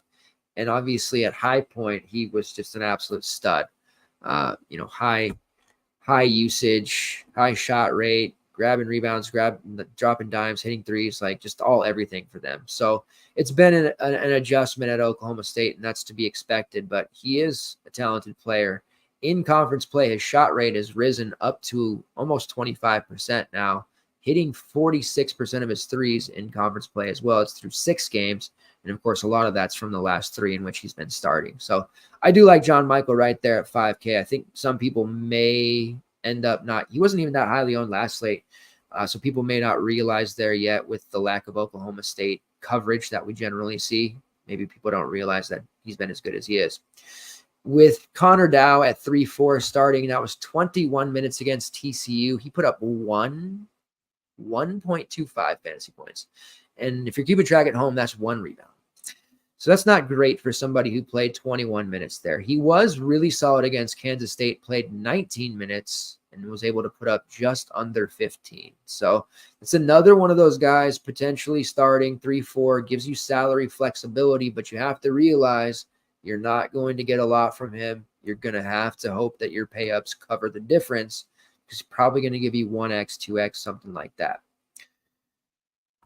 Bryce Thompson at 5.5, I do think he's a solid value look. He's not hitting 4 or 5x at this price tag as consistently as you'd like to see, but he does have a lot of the way he plays will be a problem for West Virginia in that he causes turnovers. He's probably going to rack up steals in this one. He does hit threes and is somebody who can turn that defense into offense on fast breaks, easily getting a steal into a bucket. So I like the Bryce Thompson play. I think 5.5 is interesting. It's a good little buy low spot there where again, most people probably looking away from this Oklahoma State team, but we've been pretty profitable targeting against West Virginia. And I do think we want to continue to do that to a degree here with most people probably looking at like a Javon Small, who is at 7-1, is a strong play, no doubt. But there is some looks here at Bryce Thompson at 5.5. I think he's going to be somebody who is in my main lineup there. Only 500 more than Michael Wright. If you're not comfortable with that play, it makes a lot of sense to play Thompson, especially since he's playing 35 plus minutes a lot of the time. Speaking of Javon Small, it's been a hit or miss season for him coming over from Eastern Carolina, but he's seemingly settling into their system, playing well in conference, has a 24.2% usage rate, shooting 40% from long range, the 7th best assist rate in the conference, 14th best shot rate, and he's playing the 9th most minutes. So another guy, again, they're playing the trio right now of Thompson, Small, and Wright, 30 plus minutes. Small just played 35, played 37 against K-State, 35 against Texas Tech, just a ton of minutes playing well, but there is downside there. A lot of matchup-based stuff for him. This is a good matchup. I would not mind using him. I think Javon Small could see a chunk of ownership there in all formats. All right, now we're on the North Carolina-Florida State game. Belky was bringing up Baycott earlier. North Carolina 7, was that? Let me double check that because this is one of those spots to me where I'm like, how? Okay, now it's 6.5. So North Carolina's 6.5 point favorites. To me, I might have to go bet that right now before it changes. To me, it feels like Florida State is better than they're getting credit for by the masses. And I thought that the last like 3 or 4 Florida State games, and I've kind of been backing off a little bit when they're on the slate. I don't like to fully target against them like a lot of people do. They are playing at a fairly fast tempo, 41st in the country. Defensively, they're a top 35 unit. They have played really well. Aside from that Clemson loss, they have just been mowing through teams in the conference. Granted, the ACC is on the weaker side. I think a lot of people would agree. But that seems like a lot of points here for them at home. Now, Ken Palm has it 80-72, so an 8-point win there for Carolina. But I like the 7, still like the 6.5. I feel like that could be even less tomorrow when we wake up. So keep that in mind. The big decision is going to be here for North Carolina is Armando Bacot, who's priced only at 7.5. We're seeing the prices just concurrently with, on the other side, Joel Soriano and St. John's and Armando Bacot and Tar Heels. Their prices are just tumbling down. And Bacot's only 3 games removed from just berating Louisville to the tune of 19, 7, and 5. He had 5 assists in that game. Flirt and had the mini triple-double going. We're generally used to seeing Bacot throughout the latter part of his career, at least, well over 9K, knocking on the door of 10K. That's just what we expect. Seeing him at 8.4, 8.1, 8.2, like, wow, that's really cheap. Plug him in. Seeing him at 8K, that's really cheap. Plug him in. I was really high on Harrison Ingram against Wake Forest, and I didn't want to play them together. I believe that was a smaller slate, so I got a little bit lucky there because Bacot obviously was like 60% owned. Didn't really perform. Got a bunch of fouls. Did play 35 minutes, but just didn't pan out. Now he's 7.5. You can certainly rest assured that he's going to be one of the highest owned players on this slate just because that is a silly price for him, right? Like overall, regardless of who he's matched up against, what the situation is, even if he's busted like 3, 4, 5 games in a row, you got to be one disciplined dude to be able to look at that at 7.5 and turn away from it. Now, I do worry about foul trouble with him. I do worry about the fact that Hubert Davis has been seemingly keeping a small leash on him lately for some reason. I don't know why you would do that to such an experienced veteran, but we're seeing games recently where he's sitting for long stretches. We're also seeing the problem that plagues Soriano at St. John's with Harrison Ingram grabbing a ton of rebounds, cutting into his production. RJ Davis is just going into full, as Bill Simmons would say, FU mode. He's taking every shot available. He's making ridiculous shots. He's putting up huge point totals. And it's just not leaving a lot for Bacot on that side. You have Cormac Ryan, who's taking 10+ shots as well. It seems like a weird spot for Bacot because I agree with the masses. It's a slam based on price and price alone and talent. But this isn't as easy as a matchup as I think people would imagine it to be. And I feel like the Vegas line is advantageous. And I feel like a Bacot fade in the large field tournaments or the Q could actually win you the tournament. Because I think it's a 12 gamer. 50%, 60% maybe in single entry, maybe higher. It's silly on a 12 gamer, but you're dangling a 7.5 Bacot in front of people that, myself included, know he's one of the best front court players in the conference, but the personnel around him right now maybe isn't the best. And I'll take a moment to just be like, why they didn't get Dalton Connect, I'll never know. But at least they got Paxton Wojcik. Good call on their part. So it's tough. 7.5. It's you're playing cash games. You gotta block, winner take all, 3-mans, 5-mans, whatever it is that you're playing. You just probably roster Bacot. I don't normally talk like that, so I might be freaking some of you out right now. I usually don't try to match ownership in those things, but Bacot's one of those ones where, Jesus, you just got to keep playing him until he figures it out. And he's only 3 games removed from that huge, massive performance, but it was against Louisville. Now, if he puts up 40-50 against FSU, then it's time to take note, and it's Bacot's house. But I actually think we want to semi-chase RJ Davis, which I was pretty high on him in that shorter slate against Wake Forest. He's putting up big numbers. 8.2. It's a fair price. We can make it work. I actually really, really love RJ Davis here against FSU. So that's where a lot of my exposure is going to go, but I'm obviously going to have Baycott in there as well. And I'm going to dabble and sprinkle in some Harrison Ingram because he is an absolute elite rebounder, and he's been pretty damn good in this Hubert Davis system. Now, on FSU side, it's not quite like vintage Lenny Hamilton to the point where he's pulling, water boys off the bench to play. But it's definitely not it's not great. He's not playing 6-man rotation, 7, 8, he's getting 9, 10, 11 guys in, which is obviously watering down the production and the minutes for most. You have Darren Green, who's basically the one guy who's a near lock to play over 30 minutes. He's just kind of a mediocre play. Jalen Worley, 28, 29. Jameer Watkins, who continues to just defy all logic and just dominate. He's been amazing. Right around 30. And then you've got Bubba Miller fluctuating from 20 to 25, depending on his foul situation. Deontay Green is he's going to start and play 5-minute player. And then you have guys like Cam Corhan, Chandler Jackson, Jalen Gainey just rotating through 2-3-minute stints. Can't use any of those guys, obviously. And you can't really use Darren Green, Worley, like they're just okay. So you're either deciding to pay for Watkins or you're looking at my guy Primo Spears, who played 30 minutes. He's coming off the bench. I wish he would start. Played 30 minutes against Syracuse. He looked very healthy, 13 points, 6 assists. His price has been really cheap. That game, it was 5.8. He's under 6K, put up 23.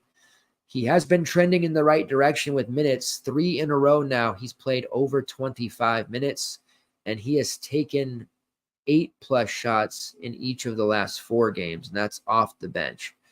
Primo Spears is way too good to be held down. He needs to be playing 30+ minutes, giving this team more of an offensive look than just Jameer Watkins. I think the Primo Spears game could be coming, and I think this might be it. I wanted it to be it against Syracuse, and I had some exposure there, and he played well. But that's 23. I'm talking like the 35-point explosion for Primo Spears. This could be the spot. And I could be totally off base. Maybe he plays 20 minutes, ineffective, gets into the game late. It's 12-minute mark of the first half. Disaster. But if we're talking 17-minute mark, Primo comes in, he's hunting his shots, he's making things happen, he's getting more comfortable, he's getting more acclimated to this Lenny Hamilton system, and you're seeing that with each game that passes by. Notre Dame, Miami, Clemson was not great, but he played a lot, took 11 shots, but Syracuse, you saw he's trending in the right direction, and it's easy to forget how talented of a guy this really is.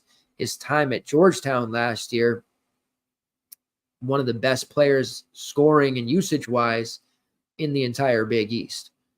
DeCanes, he was an absolute stud as well, but nobody remembers that.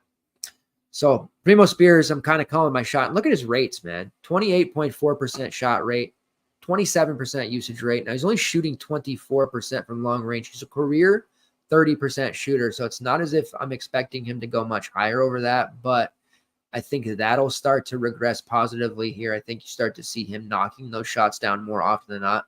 One thing he does a really good job of, and playing in late games, if this remains close, which he should, he's getting himself to the foul line. He's the one that's drawing the fouls. 5.4 fouls per 40 drawn. Gotta love a guy in a close game when it turns into a free throw battle. I know it gets boring for people watching at home, but for the purposes of DFS, you got to love it when it turns into a free throw shooting contest, and you have the guy that continues to shoot 2, 3, 4, 5, 6, 7 free throws, 8 free throws in the last minute and a half. Primo Spears is that guy. Now, don't run out and roster him in everything. This is, again, one of those GPP specials, but I feel like this is the time to get Primo Spears into some of your lineups at probably 3 to 4% owned. All right, last game on the slate, Pittsburgh versus Miami. Miami 4-point favorites, total of 150. Man, this Pittsburgh team has fallen off so hard. They're playing the way that I think we all expected them to play last year. Capel getting them to 24 wins, making the tournament, winning a couple of games. Like, that exceeded all expectations. Capel, the seat was so hot, he couldn't actually sit in it. And now we're seeing this year, they are who we thought they are, not to bite, was it Dennis Green? They're worse. They're actually, they made us think that they were better, bringing back all these guys, bringing in the freshman Carlton Carrington, who's awesome, potential lotto pick, the way people are talking, and they're worse. It's very, very tough to get excited about this Pittsburgh team right now.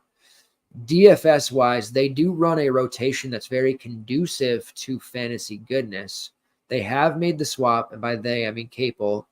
They brought Federico back into the starting lineup. Cameron Diaz-Graham has gone to the bench and really become an ignore for DFS purposes. And even as a starter, he's coming off the bench for the first, month or two, and then he got 5-6 starts in a row. Even as a starter, he wasn't necessarily like a plug and play. He has nice rates. He's a pretty dominant shot blocker. He can hit threes, but overall, it seems like his game didn't develop as much from last year as I think most of us were expecting to. And I think part of that is why we're seeing him now back to the bench and his minutes have gone by the wayside. They did have to match some size there and get some more physicality in their last couple of games. But at this point, you really can't use Diaz-Graham. Even if he jumps back in the starting lineup, I think he would just get bullied around by Ormir here. Price is coming down. It's 5-6, but we'll monitor that one and see. Federico's there at 4-9. This has foul trouble written all over it for him. Sub 5K price point for a starter that you expect to get 20 minutes, but I really would be entirely shocked if he didn't pick up the whole 2 fouls in the first half, third early, fourth at the 10-minute mark. Like, that's just how I see that happening for him. The options we're going to look at here against Miami is less about the bigs, and that probably even means Blake Hinson, who 6'7", will garner a pretty solid chunk of ownership as well. We know the upside with Hinson. I tend to lean towards him on GPPs, but even then, he's not the greatest play because he ends up being chalky when he's priced this low, and there's not a lot of large field upside. Hinson does have all the rates, has the upside, can melt a slate. You're talking about 27% shot rate, 42% three-point shooter, just, total upperclassman, veteran leader for this team. But when he's bad, he is real bad. It's just one of those chalk plays, if he must become chalk, that I don't want to be overweight on. And I'm not sure I even want to be at field. I think I might be a little bit on the lower side. And that could certainly bite me in the ass here because we know he has that 30-40 upside. But right now, the way Pittsburgh's playing is just it's pitiful. Now, we were high on Ish Leggett in that last game. He had a pretty rough first half. The Discord, I was very proud of the Discord because you guys were tilting easily the best tilt night of our season so far. You got Leggett up to about 22, 23 fantasy points. That worked. 4 of 11, wasn't really making his shots. Priced at 5.7. Leggett getting back into the starting lineup, which is something that will probably happen relatively soon. 23% shot rate, 23% usage rate would be very, very appealing to use him there at that 5.7 price point. You do have Jalan Lowe at 6.2, who's been just killing it as a starter. With the way he's playing, I have to imagine that Capel's going to look to keep bringing Leggett off the bench. I think there's some lineup out there where maybe they could coexist. But right now, Lowe priced higher than Leggett. I would just play Leggett, but I have to admit Lowe is playing out of his mind right now. Really like this price here on Carrington at 6.6. He had a rough outing against Duke, and he had a couple of rough game streak there with Syracuse as well, and they had like almost back-to-back games against Duke, like one wedge in there. So throw those out. He had a big game against Louisville, who's obviously lousy, and a big game against Georgia Tech, who just bleeds fantasy points everywhere.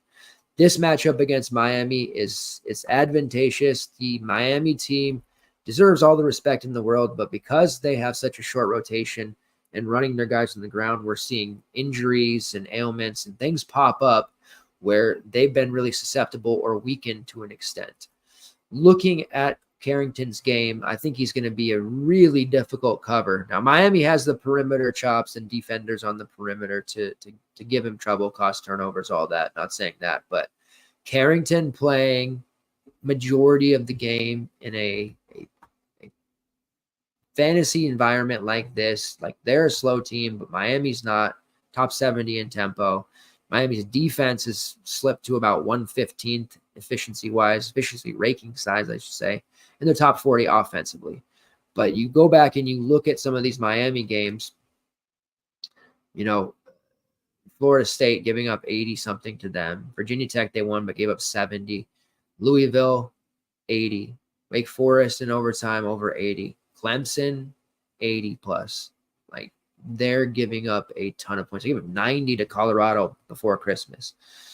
So this is a good spot here for this Pittsburgh team to put up some points. And I think we see Carrington just put up a monster game. Like, I am really keen on using him in a tremendous amount of lineups. Has a 23% usage rate, 24% shot rate, 26% assist rate, 30% from long range, but 118 attempts. Hasn't stopped him from chucking. This is a really talented freshman. Again, he's getting some draft stock top, moving up into the lotto potentially. We'll see. I think I have him safely for about 36 minutes, which will easily get the job done more often than not. We could see him play even more. There's potential for overtime. If we get that, Carrington's just a real strong play. So we get a sense that Hinson's trending as the play. I'm going to be heavy on Carrington. That's a nice leverage spot. It could easily be by the other way around.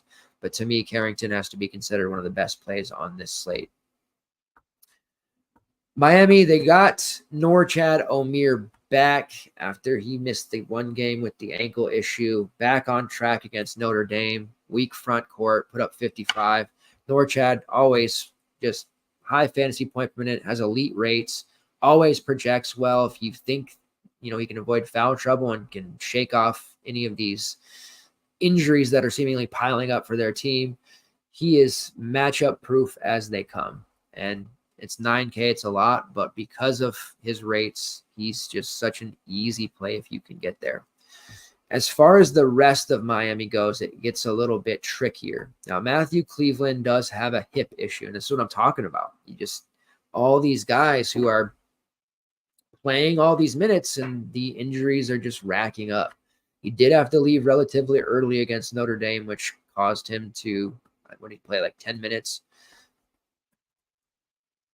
What they did after that, and they have done throughout their season with injuries, is give Keyshawn George a just metric F ton of minutes. Now, they did start George in that last game, and that's actually the second game in a row they started him. Yeah, but I'm not ready yet. And Bensley Joseph playing about 30, but he's been coming off the bench. So George in this spot, if we don't have Cleveland playing, got to imagine he's going to be playing 36, 37 minutes, possibly most of the game. They really like what the freshman gives him. His production has cooled off a lot, especially on the scoring side, but with a healthy team around him for the most part, with Pack and Poplar around and Joseph, it does kind of cannibalize that production and take it away from him. But you see he's impacting games in other ways. 3 steals, 5 rebounds, 4 assists there against Notre Dame. Did have 11 points. Relatively efficient game overall for George, and he's had some really strong outings. He is priced at 5'9". If Cleveland's out and he's starting, that 5'9" price point for George and playing 32, 33 minutes at minimum, very strong, borderline elite play. If he and he'll be the starter if Cleveland's out. If Cleveland is back, we've still seen him start over Joseph. Joseph sits there at 5'6". Don't have a ton of interest still at that price. I would rather play George, just prefer him. He's been a better overall look. You do have Wooga Poplar after back-to-back bricks, priced down at 6'4". That at least makes him interesting. If there's no Matthew Cleveland, I do like Wooga Poplar more than George at that point. I think Poplar becomes one of the better options in that mid 6K range next to Carrington without a Matthew Cleveland, because he's going to soak up a lot of those shot attempts from Cleveland, and he'll add rebounding as well, even though that's not his main thing. So Poplar, coming off of 2 bad games, buy low opportunity. Yes, yes, and yes.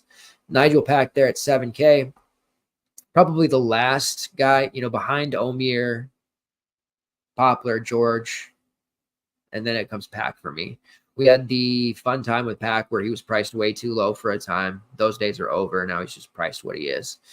If Miami can make a run and get back into tournament play, well, there'll be a time and place for Pack in March because of what he did last year. All right, so that is the slate there. We whipped through it. Scott here. What's up? What's up, Slim? How you doing? All right, so let's get the core going on here.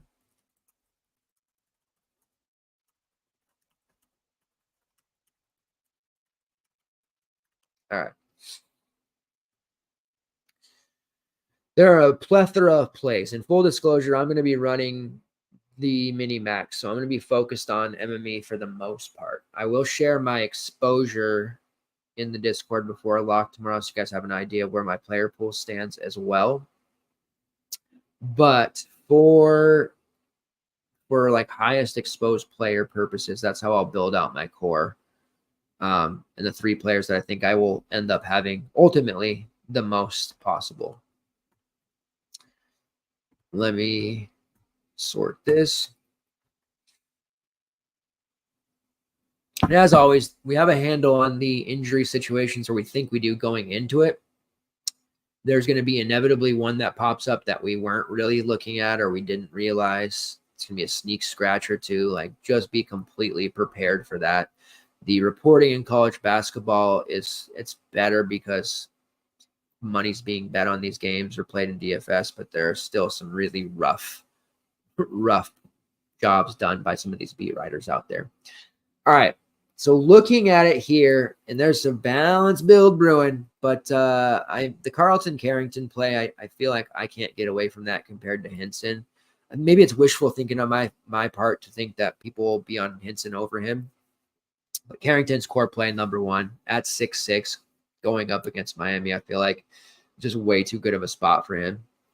Tamin Lipsey, 7'2", cheaper price. He's been priced $9K or above. Missed a game, came back, took a back seat to Keshawn Gilbert. Look for him to bounce back. So that's core play number 2 at 7.2K. Now, as far as values go, like if Kadari's out, we have Isaiah Coleman. That's going to be an easy play. I won't core him because it's going to be dependent on that injury news. But when you look at it, this slate's interesting because there's a lot of top-end guys, not 10K, 9K, but a lot of these 8K plus, but there aren't necessarily a lot of values yet pre-injury news and knowing those situations. Like, we've got Ethiel Horton at 4.3, but we know how risky that can be. We've got RJ Melendez sub 5K, but he's kind of trending in the wrong direction. Robert Jones is there for Iowa State. Didn't really talk about him, but at 4.6, I suppose. And then you have a bunch of these sub 6K guys who are right on the cusp. You've got Jackson Robinson of BYU. You've got Tevin Nella of BYU. So some different options here, ways to play this. 5'9", Keshawn George. We're just going to have to build in such a way that we're not required necessarily to take as many chances on some of the sub 5K guys, because as of now, they are there. We've talked about them, but we would really need Isaiah Coleman to kind of open things up. So with that being said, Carlton Carrington, Tamin Lipsey, and then the third member of the core, I got to get there to Devin Carter, but I will have an absolute ton of Devin Carter. So that is core play number 3. And it's doable, 6'6", 7'2", and 9.3K. Those are the 3 that I'm rolling with. Heavy exposure to Ryan Dunn. In fact, we'll go ahead and make Ryan Dunn the posh play of the day. Lower rostership on him, but I think he's going to have a field day. I think we see 35 plus from our guy, Ryan Day.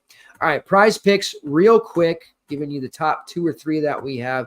They'll put up fantasy points in the morning. That's typically the way they do it. So I'm going to want to look and see like Ryan Dunn, what his total is going to be. Still not happy that they didn't put South Carolina, Missouri on there, but what we can do is hit their props instead, which I know I saw a few there. All right. Talon Cooper over 10.5 points against Missouri. Sign me up for that all day long. Michi Johnson sitting there at 15, but he's kind of been letting us down, so might not be able to take that. But I will take the Cooper over 10.5 points.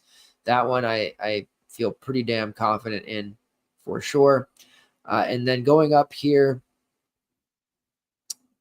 let's get back to it. I lost it. Manny Sharp over 9.5 points against K-State. This is a bounce back spot for Manny Sharp. Talked about him way back at the beginning of the show. Sub 6K, somebody that I'm going to have a lot of exposure to as well. All right, that will do it for the Super Show. Just over 11:30 on the West Coast. We'll be back Monday night into Tuesday night, breaking down all of next week's action. Same time, same place on the FTN Network. Once again, want to say thank you for everybody tuning in live and on demand, interacting with the show. If you're watching on demand, make sure you hit the like button. Go back and add comments. I always circle back around to talk to you guys there as well. Best of luck overnight into the morning. Get those green screens, those trips to the window, winning those seats.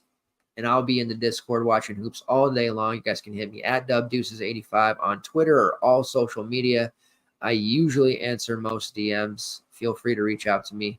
Take care, guys. Best of luck. See you all next time.